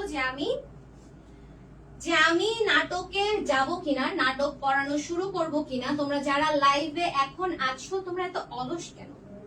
কমেন্ট কেন করো না যে রেডি আপু শুরু করেন, আমরা প্রস্তুত, পুরো দমে প্রস্তুত। কমেন্ট করো তো যে তোমরা রেডি কিনা। একটু কমেন্ট করো যে তোমরা নাটক পড়তে রেডি কিনা, এবং সেই সাথে ফ্রেন্ডদেরকে মেনশন করে দাও। এই তো গুড গার্ল। আফরোজা মিয়াজি বলেছে জি ম্যাম রেডি। জান্নাতুল বলেছে রেডি। অপূর্ব বলেছে রেডি। তোমরা ভেরি গুড। দেখো সিরাজউদ্দৌলা নাটক, এখান থেকে তোমাদের প্রশ্ন আসবে, আবার তোমার লাল সালু উপন্যাস থেকেও প্রশ্ন আসবে। সিরাজউদ্দৌলা লিখেছে হচ্ছে সিকান্দার আবু জাফর লিখেছে সিরাজউদ্দৌলা নাটকটা। ওকে, এখন দেখো আমরা এমসিকিউ তে চলে যাচ্ছি। তোমরা আছো বলেই বেঁচে থাকতে ভালো লাগে, কাদের উদ্দেশ্য করে বলা হয়েছে বলো তো? মিরন এই কথাটা আসলে কাকে উদ্দেশ্য করে বলেছে? তোমরা আছো বলেই বেঁচে থাকতে ভালো লাগে, কাদের উদ্দেশ্য করে বলেছে? ইংরেজদের, মা খালাদের, আমাত্য বর্গদের নাকি নাচনে ওয়ালিদের? তোমরা আছো বলেই বেঁচে থাকতে ভালো লাগে, তোমরা আছো বলেই। ওকে আপু রেডি? হ্যাঁ, আমিও রেডি। আমি প্রথম প্রশ্নটা অলরেডি দেখিয়ে ফেলেছি, তোমরা একটু আনসার করো তো। মিরন কেন কথা বলেছিল এবং কাদেরকে বলেছিল? তোমরা আছো বলে বেঁচে থাকতে ভালো লাগে, কাদের উদ্দেশ্য করে মিরন এই কথাটি বলেছিল? 1 নাম্বার প্রশ্ন যারা বোর্ডে দেখতে পাচ্ছ, ইংরেজদের, মা খালাদের, অমাত্য বর্গদের নাকি নাচনে ওয়ালিদের? তোমরা কি সিরাজউদ্দৌলার মেইন থিমটা জানো না? যে সিরাজ ছিল হচ্ছে বাংলার শেষ নবাব, এবং তিনি ছিল হচ্ছে সর্বকনিষ্ঠ এবং সবচেয়ে ইয়াং। তার ক্ষমতা সহ্য করতে না পেরে সবাই তার পেছনে কুটিলতা জটিলতা করত। ইভেন তার যে খালা ছিল খসিদি বেগম, তিনি ছিল কলকাঠি নাড়ার মেইন। কিভাবে সিরাজের পতন হওয়া যায় বা ঘটানো যায় তার জন্য যত জল্পনা কল্পনা ছিল সব কিছু সে এঁটেছে। কিন্তু সিরাজ তো তাকে মায়ের মতো সম্মান করে। ইভেন তোমাদের নাটকের লাইনেও আছে যে তার যে ওয়াইফ সে বলেছিল যে খালা আপনাকে আমরা মায়ের মতো দেখি। কিন্তু এর পরেও সিরাজের পতন কিন্তু হয়েছিল, এবং তাদের যে নীল নকশাটা ছিল সিরাজকে কিভাবে মেরে ফেলা যায় তার নীল নকশাটা কিন্তু প্রণোদিত করেছিল তার একমাত্র খালা। তারপরে তাদের আরো যারা ছিল, খসিদি বেগমের হাতের যারা ছিল, তারা সবাই মিলে সিরাজের পতন ঘটিয়েছিল একটা ষড়যন্ত্রের মাধ্যমে। 1 নাম্বার প্রশ্নের আনসার হবে হচ্ছে নাচনেওয়ালি। কেন নাচনেওয়ালিদেরকে এই কথা বলেছিল? মিরন এটা বলেছিল কারণ মিরন তখনকার রাজা বাচ্চাদের, নবাবদের আমলে হচ্ছে তাদের জলসা ঘর বসতো, এবং সেখানে নাচনেওয়ালিরা তাদের এন্টারটেইন করার জন্য এরকম নাচ দেখাতো। তখন নাচনেওয়ালিদেরকে মিরন বলেছিল যে তোমরা আছো বলেই বেঁচে আছি, বেঁচে থাকতে ভালো লাগে, কারণ তোমরা আমাদেরকে বিনোদন দাও। ওকে, আমি দেখতে পাচ্ছি যারা ঘ বলছো তারা সবাই সঠিক উত্তর দিয়েছো। যারা ঘ বলেছো তারা সবাই সঠিক উত্তর দিয়েছো। আমি 2 নম্বরে চলে যাচ্ছি। সিরাজউদ্দৌলা নাটকটি গ্রন্থাগারে প্রথম প্রকাশিত হয় কত সালে? 1964, 1965, 1966 নাকি 1967? 2 নাম্বার যারা দেখতে পাচ্ছ, 2 নাম্বার যারা দেখতে পাচ্ছ, কাছের মানুষটাই যে ক্ষতি করে, কাছের মানুষটাই যে সবসময় ক্ষতি করে, এটির বাস্তব প্রমাণ হচ্ছে সিরাজউদ্দৌলা নিজে। কাছের মানুষরা যে ক্ষতি চায়, এটির বাস্তব প্রমাণ হচ্ছে সিরাজউদ্দৌলা নিজে। এখন দেখো 2 নাম্বারের আনসার কি হবে? কত সালে গ্রন্থাগারে প্রকাশিত হয় বলো তো? কত সালে গ্রন্থাগারে প্রকাশিত হয়? গ্রন্থাগারে প্রকাশিত হয় হচ্ছে 1965 সালে। 1965 সালে গ্রন্থাগারে প্রকাশিত হয়। 1965 সালে গ্রন্থাগারে প্রকাশিত হয়। পরের প্রশ্নে দেখো কি আছে, আগ্নেয়গিরির মতো প্রচন্ড গর্জনে কেটে পড়ার জন্য কে তৈরি হয়েছিল? মীর জাফর, সিরাজউদ্দৌলা, ক্লাইভ নাকি সৈন্যরা? 3 নাম্বার প্রশ্ন দেখতে পাচ্ছ যারা বোর্ডে, আগ্নেয়গিরির মতো ফেটে পড়ার জন্য কে তৈরি হয়েছিল? মীর জাফর, সিরাজউদ্দৌলা, ক্লাইভ নাকি সৈন্যরা? একটু বলো তো, একটু বলো তো, একটু বলো তো। 3 নাম্বার প্রশ্ন যারা বোর্ডে দেখতে পাচ্ছ, আমি দেখতে পাচ্ছি রোহান, হাসান, মাইশা, তারপরে ইউসুফ, আহমেদ, শাওন। ওকে, 3 নাম্বার প্রশ্ন যারা দেখতে পাচ্ছ, যারা 3 নাম্বার প্রশ্ন বোর্ডে দেখতে পাচ্ছ, একটু বলো তো যে কি হবে? আগ্নেয়গিরির মতো প্রচন্ড গর্জনে ফেটে পড়ার জন্য তৈরি হয়েছিল হচ্ছে মীর জাফর। আগ্নেয়গিরির মতো এইটা একটা মেইন কালপ্রিট। এখন দেখো পরের প্রশ্নে কি আছে, কি নবাবের অন্যতম বিশ্বস্ত আস্থাভাজন সেনাপতি ছিল বলতো? কে নবাবের অন্যতম বিশ্বস্ত ও আস্থাভাজন সেনাপতি ছিল? রায়দুর্লভ, মীর জাফর, মীর মর্দান নাকি মানিক চাঁদ? কে নবাবের অন্যতম বিশ্বস্ত আস্থাভাজন সেনাপতি ছিল? কে ছিল বলতো? এটি ছিল হচ্ছে মীর মর্দান।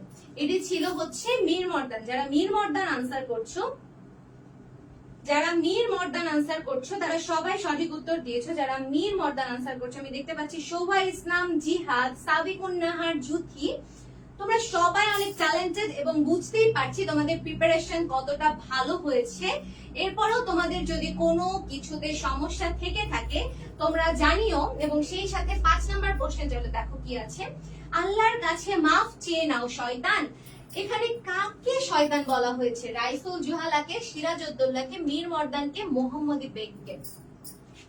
আল্লাহর কাছে মাফ চেয়ে নাও শয়তান, এখানে শয়তান বলতে আসলে কাকে বোঝানো হয়েছে? ক্লাসটা একটু শেয়ার করে দাও। নাটক কিন্তু তোমাদের জন্য খুবই গুরুত্বপূর্ণ একটি টপিক। ক্লাসটা একটু শেয়ার করে দিব, ফ্রেন্ডদেরকে একটু মেনশন করে দিব। আল্লাহর কাছে মাফ চেয়ে নাও শয়তান, এখানে শয়তান বলতে কাকে বোঝানো হয়েছে? এখানে শয়তান বলতে কাকে বোঝানো হয়েছে? এখানে শয়তান বলতে বোঝানো হয়েছে, এখানে শয়তান বলতে বোঝানো হয়েছে সিরাজউদ্দৌলাকে। এখানে শয়তান বলতে বোঝানো হয়েছে সিরাজকে। পরবর্তীতে দেখো, আরে বাপরে, একেবারে কালকে ওঠে। মীর জাফর কাকে কালকে ওঠে বলেছে? ক্লাইভকে, মোহনলালকে, সিরাজউদ্দৌলাকে নাকি উমিচাঁদকে? কাকে কালকে উঠতে বলা হয়েছে? আমরা কালকে উঠে, তোমরা যারা নাটক পড়েছো, এই কালকে উঠে একদম মনে রাখবা যে উমিচাঁদ, কালকে উঠে হচ্ছে উমিচাঁদকে বলা হয়েছিল। কালকে উঠে বলা হয়েছিল উমিচাঁদকে। যারা উমিচাঁদ আনসার করছো তারা সবাই সঠিক উত্তর দিয়েছো। যারা উমিচাঁদ বলছো তারা সঠিক উত্তর দিয়েছো। যারা উমিচাঁদ বলছো, আমি দেখতে পাচ্ছি যারা উমিচাঁদ আনসার করছো তারা সবাই সঠিক উত্তর দিয়েছো। 6 এর আনসার যারা উমিচাঁদ করছো সবাই সঠিক উত্তর দিয়েছো। পরবর্তীতে দেখো কি আছে, বিপদ আসন্ন দেখে কাপুরুষের মতো হাল ছেড়ে দিও না। উক্তিটি কার? বিপদ আসন্ন দেখে কাপুরুষের মতো হাল ছেড়ে দিও না, উক্তিটি কার? Captain Clayton, Roger Drake, Mohanlal, Sirajuddaula. বিপদ আসন্ন দেখে কাপুরুষের মতো হাল ছেড়ে দিও না। মারজানা মেঘা, মিমি ইসলাম, মারজানা মেঘা, তাসফিয়া জান্নাত, ফারিয়া ইসলাম, রিনা আক্তার, নিশি, মোহাম্মদ ইউসুফ, তোহা, রোহান, নেসা, ইয়াসির আরাফাত, রামিম, জীবন সরকার, রুমেশ শাহ, জান্নাত, ওকে, হাসান আল, রিমন। ওকে, দেখো বিপদ আসন্ন দেখে কাপুরুষের মতো হাল ছেড়ে দিও না, উক্তিটি আসলে কার? আচ্ছা, আমরা ব্রাজিল না আর্জেন্টিনা, আমরা ব্রাজিল না আর্জেন্টিনা এই বিষয়ে পরে একদম ক্লাস শেষে যখন একদম সবকিছু পড়া যখন ডান তখন আমি জিজ্ঞাসা করবো যে তোমরা কে ব্রাজিল, কে আর্জেন্টিনা, কে অন্য দলের সাপোর্টার। এখন ব্রাজিল আর্জেন্টিনা টেনে লাভ নাই, 2 তারিখ পরীক্ষা তোমাকে দিতে হবে। মেসি নেইমার এসে কিন্তু পরীক্ষা দিবে না, বুঝছো? এখন দেখো, বিপদ আসন্ন দেখে কাপুরুষের মতো হাল ছেড়ে দিও না উক্তিটি কার? একটু বলো তো উক্তিটি কার? আমি দেখতে পাচ্ছি অলরেডি 7 আনসার তোমরা করে ফেলেছো। 7 আনসার হবে হচ্ছে ক্যাপ্টেন ক্লেটন। 7 আনসার হবে ক্যাপ্টেন ক্লেটন। 8 নাম্বার দেখো কি আছে, ভগবানের দিব্যি কর্নেল সাহেব তোমরা বড় বেহায়া কোন ঘটনার প্রেক্ষিতে জগৎ শেঠ এই উক্তিটি করেছেন? আলীনগরের সন্ধির প্রেক্ষিতে, কাশিম বাজারের কুঠি দখলের প্রেক্ষিতে, কলকাতায় পরাজিত হয়েও দম্ভ করার প্রেক্ষিতে, চন্দননগরের ফরাসিদের দুর্গ দখলের প্রেক্ষিতে। 8 নম্বরের আনসার একটু করো তো, এটা কি হবে? ভগবানের দিব্যি কর্নেল সাহেব তোমরা বড় বেহায়া কোন ঘটনার প্রেক্ষিতে জগৎ শেঠ এই উক্তিটি করেছে? 8 নম্বরের আনসার যারা গ বলছো, কলকাতায় পরাজিত হয়েও যে দম্ভ করেছিল তার প্রেক্ষিতে আসলে এই কথা বলা হয়েছে। দম্ভ যে করেছিল সেই জন্য আসলে এটি বলা হয়েছে। আমি 9 নাম্বার প্রশ্নে চলে যাচ্ছি। দেখো 9 নম্বরে কি আছে, বুকের ভেতর হঠাৎ কেঁপে উঠলো মীর জাফরের বুকের ভেতরটা হঠাৎ কেঁপে উঠলো কেন? বুকের ভেতর হঠাৎ কেঁপে উঠলো মীর জাফরের বুকের ভেতরটা হঠাৎ কেঁপে উঠলো কেন? হার্ট অ্যাটাক হওয়ায়, পরাজিত হওয়ার বেদনায়, ক্ষণিকের জন্য দেশপ্রেম জাগ্রত হওয়ায়, নাকি নবাব ষড়যন্ত্রের কথা জেনে যাওয়ায়? একটু দ্রুত বলো তো 9 নাম্বারের আনসার কি হবে? বুকের ভেতর হঠাৎ কেঁপে উঠলো কেন? বুকের ভেতর হঠাৎ কেঁপে উঠলো কেন? বুকের ভেতর হঠাৎ কেন কেঁপে উঠলো? একটু বলো তো বুকের ভেতর হঠাৎ কেঁপে উঠলো কেন? হার্ট অ্যাটাক হওয়ায়, পরাজিত হওয়ার বেদনায়, ক্ষণিকের জন্য দেশপ্রেম জাগ্রত হয়, নবাব ষড়যন্ত্রের কথা জেনে যাওয়ায়। আমি দেখতে পাচ্ছি তোমরা যারা 9 এর গ আনসার করছো তারা সবাই সঠিক উত্তর দিয়েছো। যারা 9 এর গ বলছো ক্ষণিকের জন্য দেশপ্রেম জাগ্রত হয় তারা সঠিক উত্তর দিয়েছো। 10 নম্বরে দেখো কি আছে, 10 নম্বরে দেখো কি আছে, ঘরের লোক অবিশ্বাসী হলেও বাইরের লোকের পক্ষে সবই সম্ভব। এখানে ঘরের লোক বলতে নবাব কাদেরকে বুঝিয়েছেন? এখানে ঘরের লোক বলতে নবাব কাদেরকে বুঝিয়েছেন? ঘরের লোক বলতে নবাব কাদেরকে বুঝিয়েছেন? ঘসিটি বেগম, অমাত্য বর্গকে, আত্মীয় স্বজনকে, নাকি লুৎফুন নেসাকে? 10 নম্বরের আনসারটা একটু করো তো। ঘরের লোক অবিশ্বাসী হলে বাইরের লোকের পক্ষে, ঘরের লোক অবিশ্বাসী হলেও বাইরের লোকের পক্ষে সবই সম্ভব। এখানে ঘরের লোক বলতে কাকে বোঝানো হয়েছে? 10 নম্বর আনসারটা একটু করো তো। 10 নম্বর যারা দেখতে পাচ্ছ বোর্ডে একটু আনসার করো তো। 10 নম্বর যারা বোর্ডে দেখতে পাচ্ছ একটু আনসার করো। আমি তোমাদের কমেন্ট গুলো একটু চেক করছি। আমি অলরেডি 10 এর আনসার পেয়ে গিয়েছি। 10 যারা খ বলছো অর্থাৎ অমাত্য বর্গকে, তারা সবাই সঠিক উত্তর দিয়েছো। 11 নম্বর প্রশ্নে দেখো কি আছে, আমাদের সংগ্রাম চলবেই গানটির রচয়িতাকে সৈয়দ ফালিহুল্লাহ, কাজী মোতাহের হোসেন, সিকান্দার, আবু জাফর, কাজী নজরুল ইসলাম। আমাদের সংগ্রাম চলবেই এই গানটির রচয়িতাকে জানতে চাওয়া হয়েছে। আমাদের সংগ্রাম চলবে এই গানটির রচয়িতাকে জানতে চাওয়া হয়েছে। তোমরা যদি একটু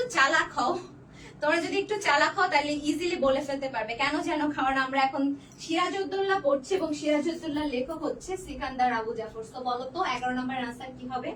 11 নম্বর প্রশ্নের আনসার কি হবে? যারা 11 নম্বর প্রশ্ন বোর্ডে দেখতে পাচ্ছ একটু বলো তো 11 নম্বর প্রশ্নের আনসার কি হবে? যে আমাদের সংগ্রাম চলবে গানটির রচয়িতাকে। আমি দেখতে পাচ্ছি যারা 11 গ বলছো তারা সবাই সঠিক উত্তর দিয়েছে, অর্থাৎ সিকান্দার আবু জাফর লিখেছে আমাদের সংগ্রাম চলবে। সিকান্দার আবু জাফরের লেখা আমাদের সংগ্রাম চলবে। যারা 11 গ বলছো তারা সবাই সঠিক উত্তর দিয়েছে। আমি পরের প্রশ্নে চলে যাচ্ছি। গুপ্তচরের কাজ করেছি দেশের স্বাধীনতার খাতিরে, সে কি বেঈমানির চেল খারাপ? কাকে কটাক্ষ করে নারায়ণ সিং কথাটি বলেছিল? গুপ্তচরের কাজ করেছি দেশের স্বাধীনতার খাতিরে, সে কি বেঈমানের চেয়ে খারাপ? কাকে কটাক্ষ করে নারায়ণ সিং কথাটা বলেছিল? ক্লাইভকে, ক্লেটনকে, মীর জাফরকে, নাকি মিরনকে? একটু বলো তো। ওয়াও, ওকে। তোমরা যারা আনসার করছো আমি দেখতে পাচ্ছি যারা 12 আনসার করছো, গ গ বলছো যারা, আমি অলরেডি অনেকের আনসার পেয়ে গিয়েছি। যারা গ বলছো তারা সবাই সঠিক উত্তর দিয়েছো, অর্থাৎ মীর জাফরকে বলা হয়েছিল। 12 যারা মীর জাফর বলেছো তারা সবাই সঠিক উত্তর দিয়েছো। যারা 12 আনসার মীর জাফর করেছো তারা সবাই সঠিক উত্তর দিয়েছো। আমি পরের প্রশ্নে চলে যাচ্ছি। দেখো পরে কি আছে, পাবলিকের মনে টের জাগিয়ে রাখতে পারাটাই শাসন ক্ষমতার গ্রানাইট ফাউন্ডেশন। ক্লাইভ কাকে উপদেশ দিতে গিয়ে উক্তিটি করেছিল? সিরাজউদ্দৌলাকে, রজার ড্রেককে, ক্যাপ্টেন ক্লেটনকে নাকি মীর জাফরকে? যারা 13 নম্বর প্রশ্ন দেখতে পাচ্ছ বোর্ডে, একটু ঝটপট আনসার করো না, একটু ঝটপট বলো। 13 নম্বর যারা বোর্ডে দেখতে পাচ্ছ, যে কাকে উক্তিটি করেছিল? 13 নম্বর বলা হয়েছে কাকে উক্তিটি করেছিল? সাদাত মীর, মুন্না মিয়া, তৃপ্তি, তারপরে হচ্ছে রাকাতুল ইসলাম, ইউসুফ, আনাস, ইয়াসির আরাফাত, তোহা। ওকে, আমি দেখতে পাচ্ছি তোমরা কিছু সিলেক্টিভ মানুষ একদম শুরু থেকে ওরা খুবই অ্যাটেনশন দিয়ে ক্লাসটি করছে, কিন্তু বাদ বাকি তোমরা অনেকে লাইভে তোমরা কেন কমেন্ট করছো না? মানে কেন নীরব দর্শকের ভূমিকা পালন করছো? আমি এটাই বুঝতেছি না। তোমরা যারা নাও পারো শিখে নিতে পারবে তো, মানুষ ভুল থেকেই শিখে। সো যারা 13 আনসার করছো, 13তে যারা ডি বলছো তারা সবাই সঠিক উত্তর দিয়েছো। 13 যারা ডি বলছো সবাই সঠিক উত্তর দিয়েছো। আমি 14 নম্বরে চলে যাচ্ছি। সিকান্দার আবু জাফর নাট্যচর্চার স্বীকৃতি স্বরূপ কত সালে বাংলা একাডেমি পুরস্কার পান? ক্লাসটি এখনো যারা শেয়ার না করে বসে আছো, এখনো যারা শেয়ার না করে বসে আছো, ক্লাসটা একটু শেয়ার করে দাও, ক্লাসটা একটু শেয়ার করে দাও। আর সেই সাথে 14 নম্বরের আনসার করো যে সিকান্দার আবু জাফর নাট্যচর্চার স্বীকৃতি স্বরূপ কত সালে বাংলা একাডেমি পুরস্কার পান? 1966, 1866, 1926, 1962। একটু দ্রুত বলো তো কত সালে পুরস্কার পায়? কত সালে পুরস্কার পায়? তিনি পুরস্কার পায় হচ্ছে 1966 সালে। পুরস্কার পায় হচ্ছে 1966 সালে। সিরাজউদ্দৌলা নাটকে স্বয়ং সিরাজ উপস্থিত কয়টি দৃশ্যে? এখানে জানতে চাওয়া হয়েছে যে সিরাজউদ্দৌলা যে নাটক এবং নাটকের যে দৃশ্যগুলো ছিল, স্বয়ং সিরাজ কতগুলোতে উপস্থিত ছিল? 8টি, 4টি, 11টি নাকি 5টি? কয়টি দৃশ্যে কয়টি দৃশ্যে স্বয়ং সিরাজ উপস্থিত ছিল? 15 নম্বরের আনসার কি হবে বলো তো? 15 নম্বরের আনসার, এটা খুবই ইম্পর্টেন্ট একটা প্রশ্ন এবং এই প্রশ্নটা তোমাদের পরীক্ষায় আসার মতো একটা প্রশ্ন, যে কয়টি দৃশ্যে সরাসরি সিরাজকে উপস্থিতি দেখা যায়, সিরাজের উপস্থিতি লক্ষ্য করা যায়? 8টি দৃশ্যে সিরাজ সরাসরি উপস্থিত ছিল। 16 নম্বর প্রশ্নে চলে যাচ্ছি। জগৎ শেঠ অর্থ কি? জগতের অধীশ্বর, জগতের টাকা আমানতকারী নাকি হিন্দু জমিদার?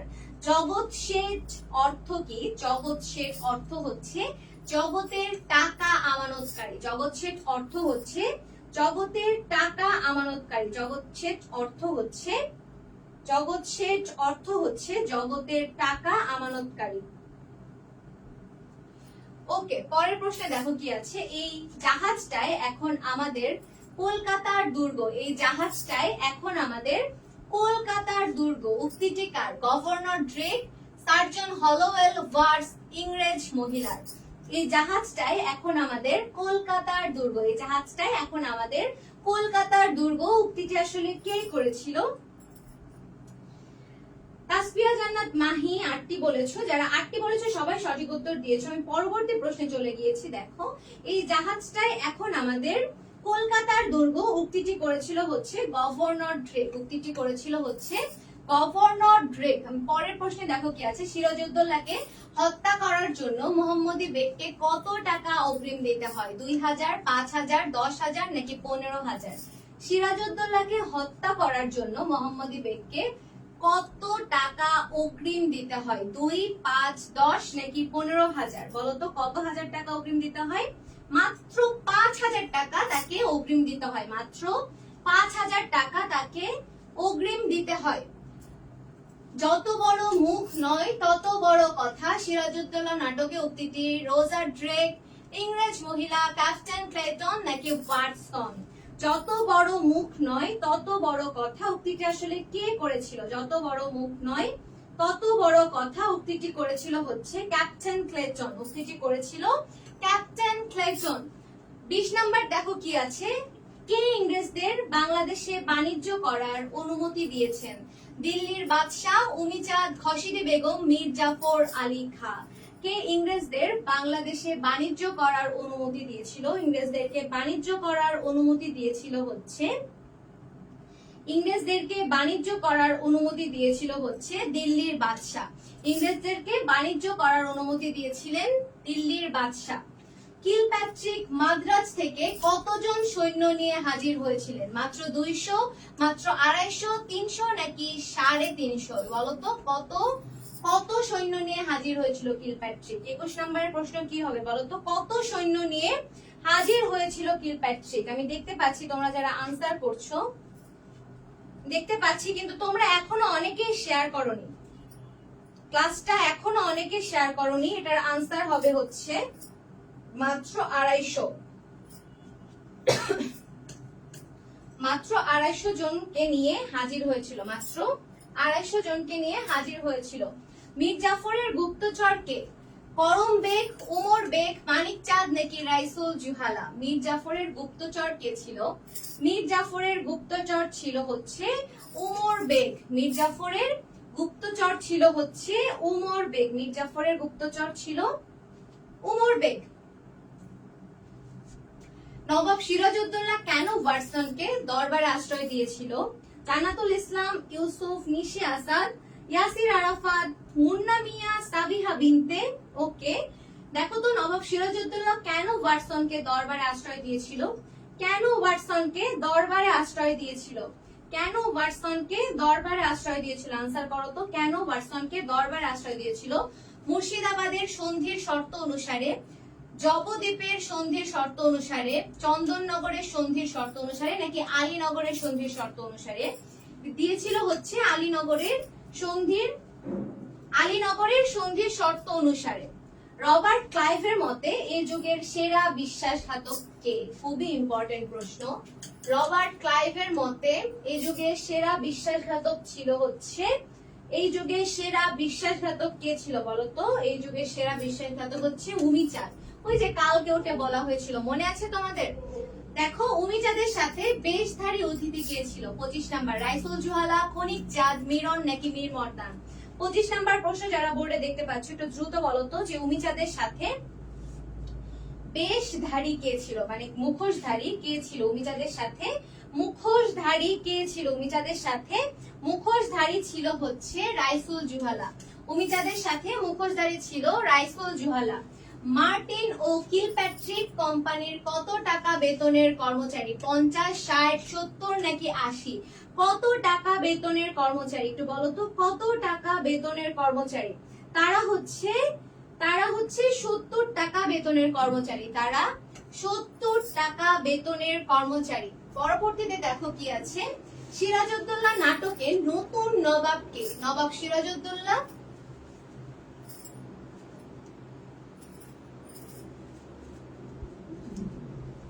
নবাব সিরাজউদ্দৌলা, মীর জাফর, লুৎফা খাঁ নাকি ক্লাইভ? এটার আনসারটা একটু করো তো। 27 নাম্বার প্রশ্নটা কিন্তু তোমাদের জন্য ইম্পর্টেন্ট। 27 নাম্বারের প্রশ্নের আনসারটা করো।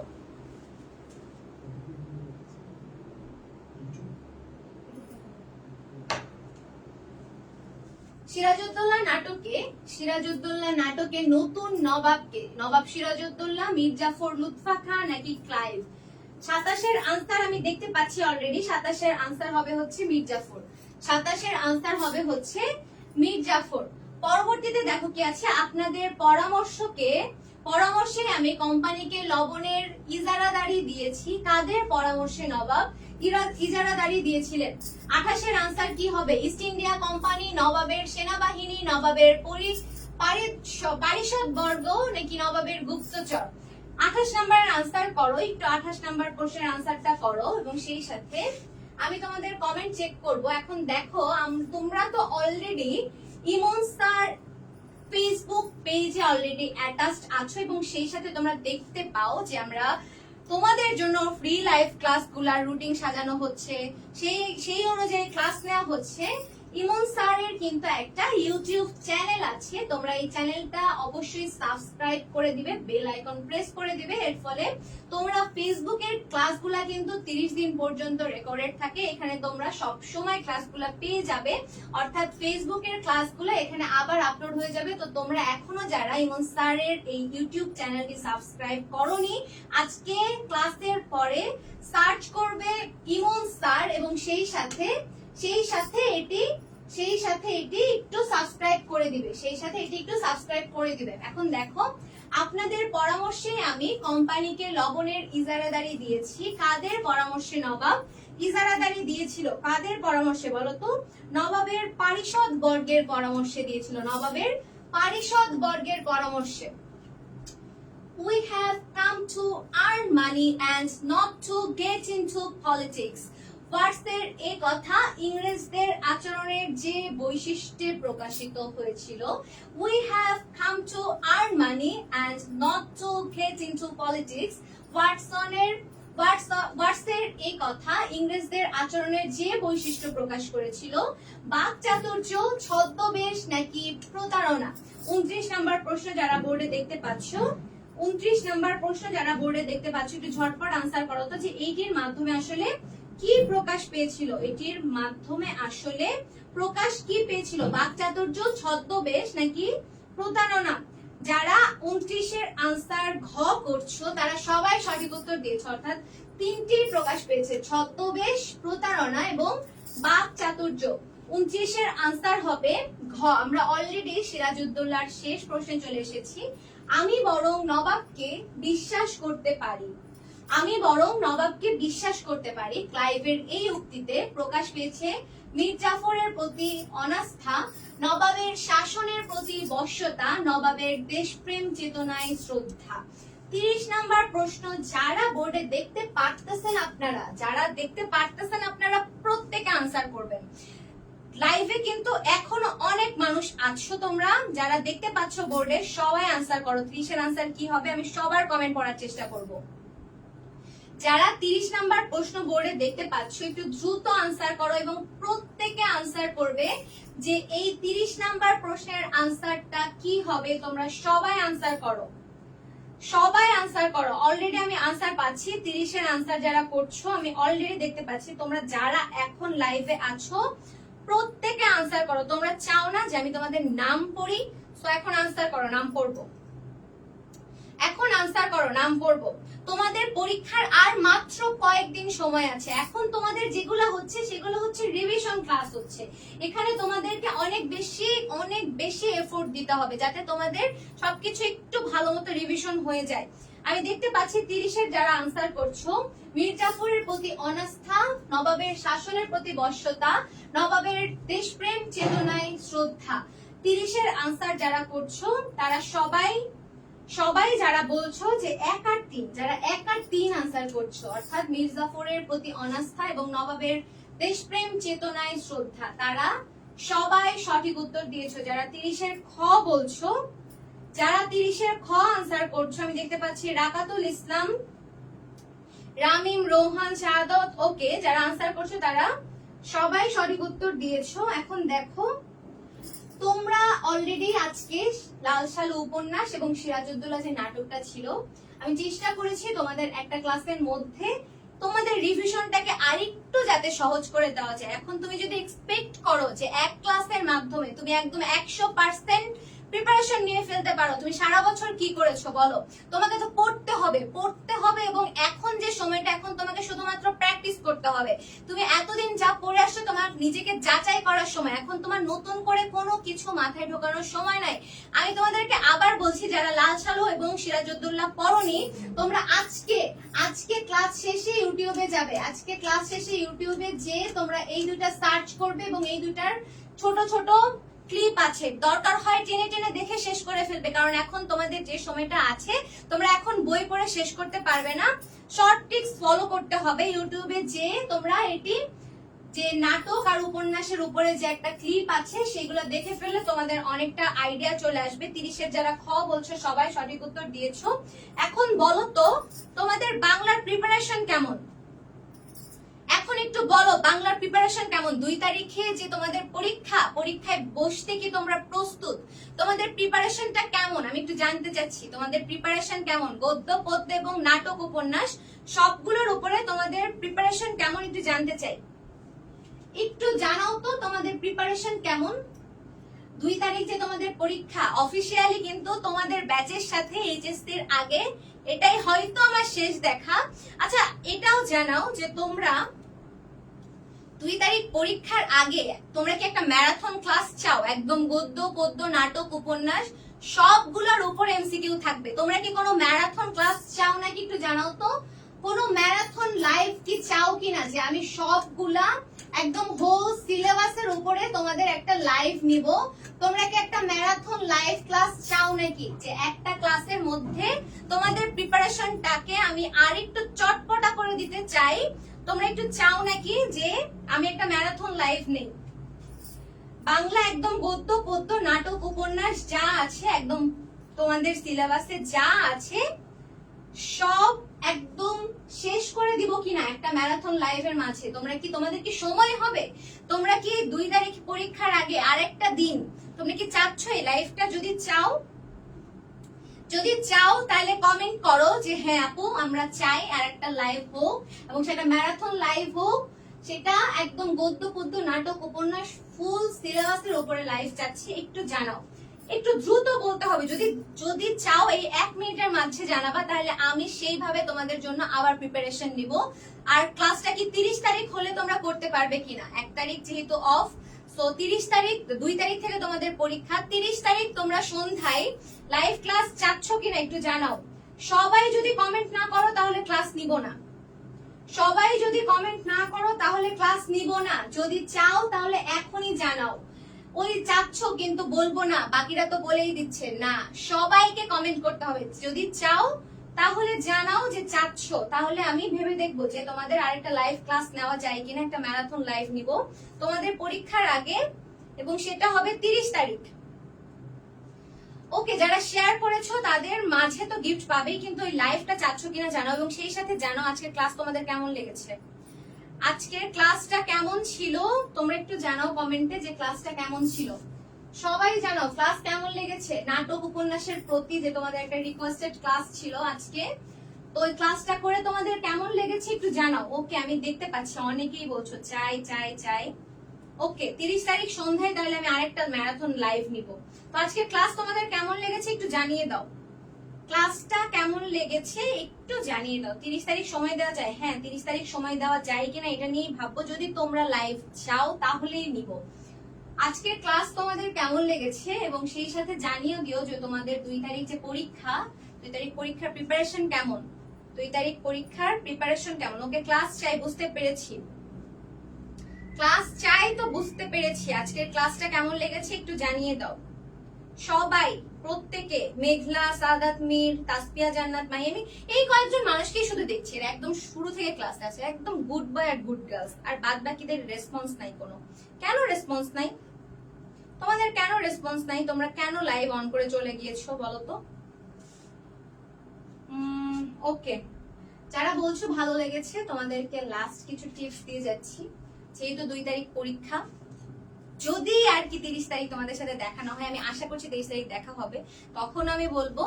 তো 2 তারিখের পরীক্ষার প্রিপারেশন খুবই ভালো মতো নিও। এখন একদমই সময় নষ্ট করার মতো সময় তোমাদের হাতে নেই। সোশ্যাল মিডিয়াতে তো একেবারেই সময় দিবে না। যতটুকু প্রয়োজন ততটুকুই শুধু দিবে, যতটুকু তোমার দরকার ততটুকুই সময় শুধু ব্যয় করবে। তাছাড়া বাদ বাকি সময় শুধু পড়তে হবে, প্রচুর পড়াশোনা করতে হবে। পড়াশোনার কোনো বিকল্প নেই। পরীক্ষা যদি ভালো দাও নিজেদেরই ভালো লাগবে। তো একটু জানিয়ে দিও যে ক্লাসটা কেমন লেগেছে। আচ্ছা, তোমাদের আরো গুরুত্বপূর্ণ ক্লাস হবে, 3টা ক্লাস হবে আরো। হ্যাঁ, সেটা হলো টোটাল বাংলার উপর একটা ক্লাস আমরা নেব, এমসিকিউ ক্লাস। টোটাল আইসিটির উপর একটা ক্লাস হবে এমসিকিউ। কারা কারা চাই একটু কমেন্ট করব। আর ইংলিশ টোটাল রিভিশন একটি ক্লাস হবে। কারা কারা চাই একটু কমেন্ট করো। সুবর্ণ সুযোগ, যদি চাও তাহলে পেয়ে যেতে পারো। তো সবাই একটু কমেন্ট করে জানাও তো ক্লাস 3টা তোমাদের দরকার ম্যারাথন ক্লাস হবে, 2 ঘন্টার ক্লাস হবে। টোটাল বাংলা, গদ্য, পদ্য, নাটক সব মিলে 100টা এমসিকিউ থাকবে, 100টা সলভ করানো হবে। ঠিক আইসিটিও সেম 100টা এমসিকিউ দেখো সলভ করানো হবে। ইংরেজি সব পার্ট থেকে একটু একটু করে সলভ করানো হবে। আর আরেকটা ক্লাস হবে অবশ্যই ইংলিশ ফাইনাল সাজেশন, চূড়ান্ত ফার্স্ট পার্ট সেকেন্ড পার্টের রিটেনে কি কি পড়তে হবে তার জন্য সাজেশন ক্লাস নেওয়া হবে। 4টি ক্লাস থাকবে, সেটা আমরা আজকে রাতে তোমাদেরকে ঘোষণা করব আগামী কালকে কোন ক্লাসটা হবে। ক্লিয়ার? আর তোমাদের পরীক্ষা তো আমাদের মোটামুটি আমরা নিয়ে নিয়েছি, পরীক্ষা আপাতত নাই। আমরা পরীক্ষা দেখে আবার যদি নেই না নয় এখন ভালো, যেহেতু পরীক্ষার সামনে চলে আসছে আবার নিতেও পারি, আমি শিডিউল দিয়ে দিব তোমাদেরকে। আর তোমাদের মমিতা বলছি কিনা, তুমি কি বলছিলে ওদেরকে? হ্যাঁ। আমাদের এই যে দেখো ইউটিউব চ্যানেল, তোমরা এই যে এখানে গিয়ে সবাই ইমন স্যার লিখবা, ইমন স্যার লিখে সবাই ইউটিউব চ্যানেলটা সাবস্ক্রাইব করে দিবা। কারণ এখানে তুমি অনেক সময় আমাদের অনেক ইনফরমেশন পাবা, আমাদের এখান থেকে তুমি অনেক কিছু অনেক ক্লাস পাবা, গুরুত্বপূর্ণ ক্লাস। শুধু ইমন স্যার লিখলে হবে। ক্লিয়ার? এই যে ইমন স্যার লিখবা তাহলে চলে আসবে। ওকে, সবাই অবশ্যই আমাদের ইউটিউব চ্যানেলটি সাবস্ক্রাইব করে দিবা, ইমন স্যার লিখলে চলে আসবে। এই যে আমার ছবি দেখা যাচ্ছে। ক্লিয়ার? আর অ্যাডমিশনের জন্য আমরা অফলাইন অনলাইনে পড়াচ্ছি। আপু আনসারটা দেন। ইমন স্যার আপনার কি লাগে? ওই যে ছাগল, রামিম বাদশা। ইমন স্যার আপনার কি লাগে বলো, তুমি উত্তর দাও। ইমন স্যার আমার ভাই লাগে, ভাই।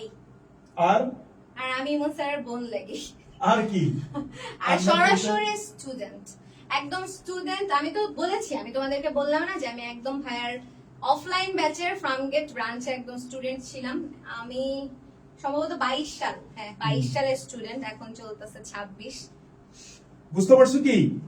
অর্থাৎ এই যে ইউটিউব চ্যানেল তোমরা এটা সাবস্ক্রাইব করবে সবাই। হ্যাঁ, এখানে ইমন স্যার লিখলে চলে আসবে, তোমরা এখানে নিয়মিত আমার ক্লাসগুলো পাবা।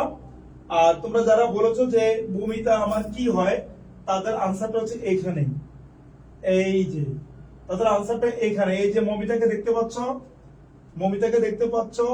এবং এই যে দেখতে পাচ্ছ তিথি, তাবাসসুম তিথি, মমিতা মনে বলছো না? ঢাকা বিশ্ববিদ্যালয়ে ফার্স্ট হয়েছে। আমি ইমন স্যারের কাছে পড়েছিল প্রাইভেটে অফলাইনে, এবং ঢাকা বিশ্ববিদ্যালয়ে সেকেন্ড হয়েছে, তাও আমার কাছেই পড়েছে। ঢাকা বিশ্ববিদ্যালয়ের তৃতীয়, তা আমারই প্রাইভেট ব্যাচের স্টুডেন্ট। এর মধ্যে ফার্স্ট এবং থার্ড অফলাইনে পড়েছে, কিন্তু সেকেন্ড মেয়েটা আমার কাছে অনলাইনে পড়েছে। আবার জাবিতে ফার্স্ট এবং বিইপিতে ফার্স্ট আমার কাছে পড়েছে। এদের মতোই এই তোমাদের মৌমিতা আপু আমার কাছে ইংরেজি পড়েছিল, ইংরেজি প্রাইভেট পড়েছিল। সেই রাজবাড়ী থেকে এসে প্রাইভেট পড়েছিল আমার কাছে ফার্ম গেটে অফলাইনে প্রাইভেট পড়েছে, এবং এরপরে ঢাকা বিশ্ববিদ্যালয়ে চান্স পেয়েছে। সবাইকে আমরা একটু কনগ্রেচুলেশনস আপু বলতে পারি না? এবং ওরা ঠিক এইভাবে তখন এইভাবে, তো আমরা একদিন বলছিল, তোমার মনে আছে কিনা, ভাইয়া আম্মা খুব চিন্তা করে, আপনি একটু কথা বলেন আমার মার সাথে, মনে আছে? তোমার আম্মা খুব চিন্তা করতো তোমাকে নিয়ে, মা এসে বসেও থাকতো। না তুমি চান্স পাবা, যাও ভাইয়া দোয়া করে দিলাম। ঠিক এইভাবে কেয়ার দিয়েছি, সর্বোচ্চ ভালো করেছে। তোমরা যারা অ্যাডমিশনের জন্য ইংরেজি তো পড়তে হবে মাস্ট, ইংলিশের কোনো ওয়ে নাই। অনলাইন পড়ো বা অফলাইনে পড়ো, হোয়াটসঅ্যাপে আমাকে নক দিবা, সর্বোচ্চ সাপোর্ট আমার থেকে পাবে। এবং শত শত স্টুডেন্ট কিন্তু আমার কাছে পড়ে বিশ্ববিদ্যালয়ে চান্স পাচ্ছে। এইটা আমার হোয়াটসঅ্যাপ নাম্বার। অফলাইনে ফর্ম কেটে, অনলাইনে তুমি যে কোনো জায়গায় পড়তে পারবা। আপনার ক্লাস গুলো ভালো লাগে, অনেক ভালোভাবে ক্লিয়ার বুঝে, থ্যাংক ইউ ভেরি মাচ। আচ্ছা, আমাদের ক্লাস যারা নেয় বলো তো, কেউ কি খারাপ পড়ায় বলো? এই যে মৌমিতা বাংলা পড়াচ্ছে, আইসিটি পড়াচ্ছে, আমাদের হচ্ছে প্রীতি ইংরেজি, আমি ইমন স্যার পড়াচ্ছি, বলো কোনো ক্লাস কি তোমাদের খারাপ লাগে বলো? এবং চ্যালেঞ্জ করে দিলাম, আমরা হয়তো চাপাবাজি করে চ্যালেঞ্জ করে দিলাম, তুমি যত ক্লাসে টিচারদের ক্লাসই করবা, দেখাবা যে ওদের বিশ্ববিদ্যালয়ে চান্স পাওয়ার রেশিও কত স্টুডেন্টদের নাই বললে হয়, but only Emon sir first second third, তিনজনে ঢাকা বিশ্ববিদ্যালয় আমার স্টুডেন্ট, একজনও তুমি অনলাইন অফলাইন দেখাতে পারবে না। আমরা এইভাবে ইনশাআল্লাহ তোমাদেরকে সার্ভিস দিয়ে যাবো, তোমরা হচ্ছে আমাদের সাথে থাকবা। আর এই যে বইটি, বইয়ের কথা মনে বলেছিল তাই না, এই বইটি অত্যন্ত গুরুত্বপূর্ণ একটি বই, ইমনস ফাইনাল সাজেশন অন ইংলিশ। এই বই থেকে কিন্তু সর্বোচ্চ পরিমাণ কমন আসবে তোমাদের বিশ্ববিদ্যালয়ে ভর্তি পরীক্ষায়। এই বইটা তোমরা কিনবা, এই বইটা তুমি তোমার নিকটস্থ যে কোনো লাইব্রেরিতে খোঁজ করবা, পেয়ে যাবে। তবে 26-27 এডিশন কিনবে, এই যে এডিশন 26-27, ওকে। এবং বইয়ের সাথে কিন্তু তুমি এই মডেল টেস্ট বইটি সম্পূর্ণ ফ্রিতে পাবা। ক্লিয়ার? তো মোটামুটি এই ছিল আমাদের আজকের ক্লাস। সব একটু বলো, সবাই অনেক ভালো পড়ায়, থ্যাংক ইউ ভেরি মাচ। ওকে, আমাদের কিন্তু কোনো লাভ নেই। দেখো তোমাকে এই যে আমরা কোর্স করাচ্ছি বিনামূল্যে, আমাদের কি কোনো লাভ আছে বলো? লাভ নেই। লাভ এইটাই তোমরা ভালো করো, এটাই লাভ। ইমন স্যারের ক্লাস আমার কাছে সব থেকে বেশি ভালো লাগে, থ্যাংক ইউ ভেরি মাচ। সবাই ভালো ক্লাস নেয়, এবং ও আমার স্টুডেন্ট, প্রীতিও আমার স্টুডেন্ট, দুজনই ভালো। ওকে, তাহলে ইনশাল্লাহ তাহলে আমরা 3টি ক্লাস আরো হবে। ও আচ্ছা, ভালো কথা, 4টা ক্লাস হবে। আরেকটি ক্লাস হবে যেই ক্লাসে আরেকটি ক্লাস হবে যেই ক্লাসে সরাসরি প্রেজেন্ট থাকবে এই যে তোমাদের দেখো তাবাসসুম তিথি আপু। এই তিথি থাকবে লাইভে। তিথি ঢাকা বোর্ডের তৃতীয় হয়েছে এবং এই যে আপুটা ও ভিকেটনেসের ফার্স্ট গার্ল ছিল, ও ঢাকা বোর্ডে মেবি 5th হয়েছে। এবং এই যে দেখো নাহিয়ান, ও তার বোর্ডে ফার্স্ট হয়েছে। সাতক্ষীরা খুলনা বোর্ডে সে কি বলতো যশোর বোর্ড সম্ভবত ফার্স্ট হয়েছে। এই 3জন লাইভে থাকবে। শেষ মুহূর্তে তোমাদের করণীয় কি এই বিষয়ে লাইভ জিজ্ঞাসা, ক্লাস না লাইভ জিজ্ঞাসা। তোমরা কি করতে চাও একটু কমেন্ট করে জানাও। কারা কারা আছে একটু কমেন্ট করো। ইনশাআল্লাহ ইংলিশের উপর একটা ক্লাস, ইংলিশের উপর একটা না 2টা ক্লাস হবে। একটা হবে টোটাল ফার্স্ট পার্ট সেকেন্ড পার্টের সাজেশন একটা ক্লাস, আর ম্যারাথন টোটাল সলভ একটা ক্লাস। তোমরা regular class, Emon sir is the best of English, thank you very much. তোমরা ক্লাসে থাকবা, তাহলে ইনশাআল্লাহ আমরা নিয়মিত ক্লাস দিব। ওকে, সবাই ভালো থাকবা, সুখে থাকবা। আমরা এই মুহূর্তে আজকের মতো আমাদের ক্লাসটা এখানে শেষ করতেছি। ও সরি সরি সরি সরি, আমরা আমাদের পুরস্কার তো দিলাম না। আজকের বিজয়ী যারা হয়েছে 2জনকে আমি সিলেক্ট করেছি। কে কে বিজয়ী হবে বলো। দেখো অনেকে ক্লাসে নাই, যারা ক্লাসে নাই তারা কিন্তু পুরস্কার পাবে না। পুরস্কার তারাই পাবে যারা নাম ঘোষণা করার সময় থাকবে। ওকে, আর যদি না থাকো তুমি পুরস্কার পাবে না। কিন্তু সর্বোচ্চ শেয়ারকারী এবং মেনশনকারীর মধ্যে আমরা 2জনকে সিলেক্ট করেছি। আচ্ছা, তার মধ্যে একজন হচ্ছে মৌমিতা জাহান মায়া। মৌমিতা, মৌমিতার নামে মৌমিতা জাহান মায়া। তুমি কি আছো মৌমিতা? মৌমিতা জাহান মায়া, মায়া কি আছে একটু কমেন্ট করো। ওকে, একটা গান আছে মায়া মায়া, কি মায়া জানি। ওকে, হাসান একটা গান আছে আমার খুব ফেভারিট, মায়া ও মায়া কি জানি, রেখেছি তোর যত্ন করে বুকে মাঝারি। খুব চমৎকার গান হাসানের, মায়া ও মায়া, চমৎকার, শুনবা। ওকে সরি, মায়া ও মায়া রে, মায়া ও মায়া রে, শুনবা। যাই হোক, মায়া কি আছে একটু কমেন্ট করো, আছে কিনা দেখো তো, কমেন্ট করছি কিনা। মায়া কি আছে একটু কমেন্ট করো। হ্যাঁ আছে। মায়া আছো? মায়া মায়া আছে আছে। ওকে, মায়া আছে, থ্যাংক ইউ ভেরি মাচ।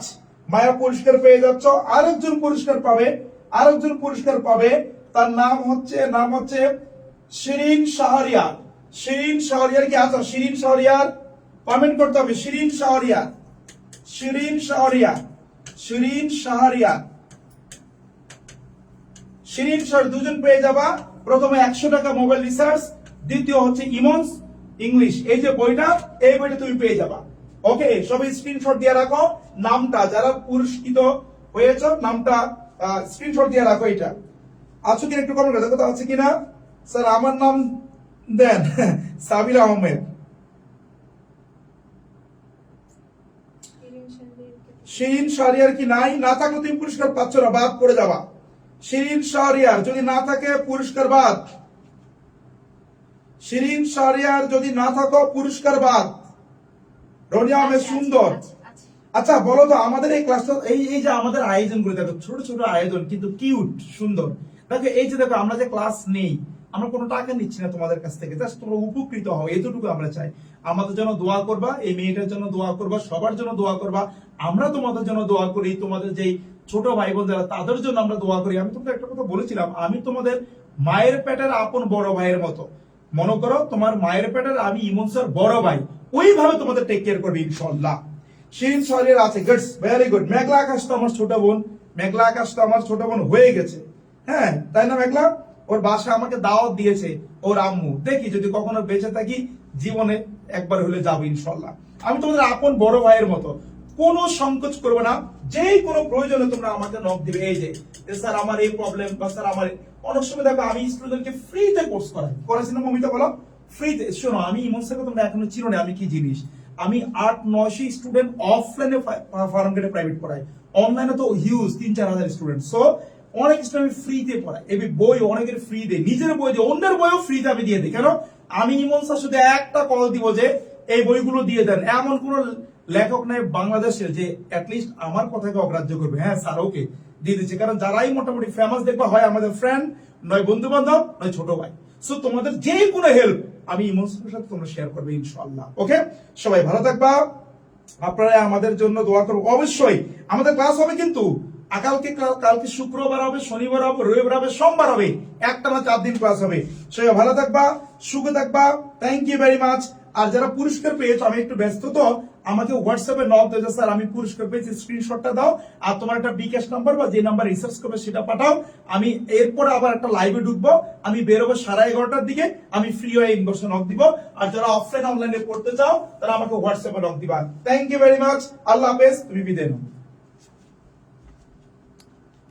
সবাই ভালো থেকো, আর দেখা হচ্ছে ম্যারাথন ক্লাসে। তার জন্য যা আছে তোমাদের বাংলা সিলেবাসে সবগুলো একটু ভালো মতো রিভিশন করে দিও, যাতে হচ্ছে গিয়ে তোমার আমারও পড়াতে সুবিধা হয় আর তোমরাও পড়ে মজা পাও। সো আর ভাইয়ের যে ইউটিউবের কথা ছিল আমি তোমাদেরকে অলরেডি বলেছি, তোমাদের মনে আছে কিনা জানি না, তবে ইউটিউব চ্যানেলটা তোমরা একটু সাবস্ক্রাইব করে দিও তোমাদের উপকারের জন্য। যারা ফেসবুকে আছো ইমন স্যার ইউটিউবের সাথেও কানেক্টেড হয়ে যাও, সাবস্ক্রাইব করে দিও। এর ফলে তোমরা অনেক ইম্পর্টেন্ট ইনফরমেশন পাবে। আর ফেসবুকের লাইভ তো তোমরা জানো এখন 30 দিনের বেশি থাকে না, তো সেগুলো রেকর্ডেড ভার্সন পেয়ে যাবে। আজকের মতো এখানেই শেষ করছি, সবাই ভালো থেকো।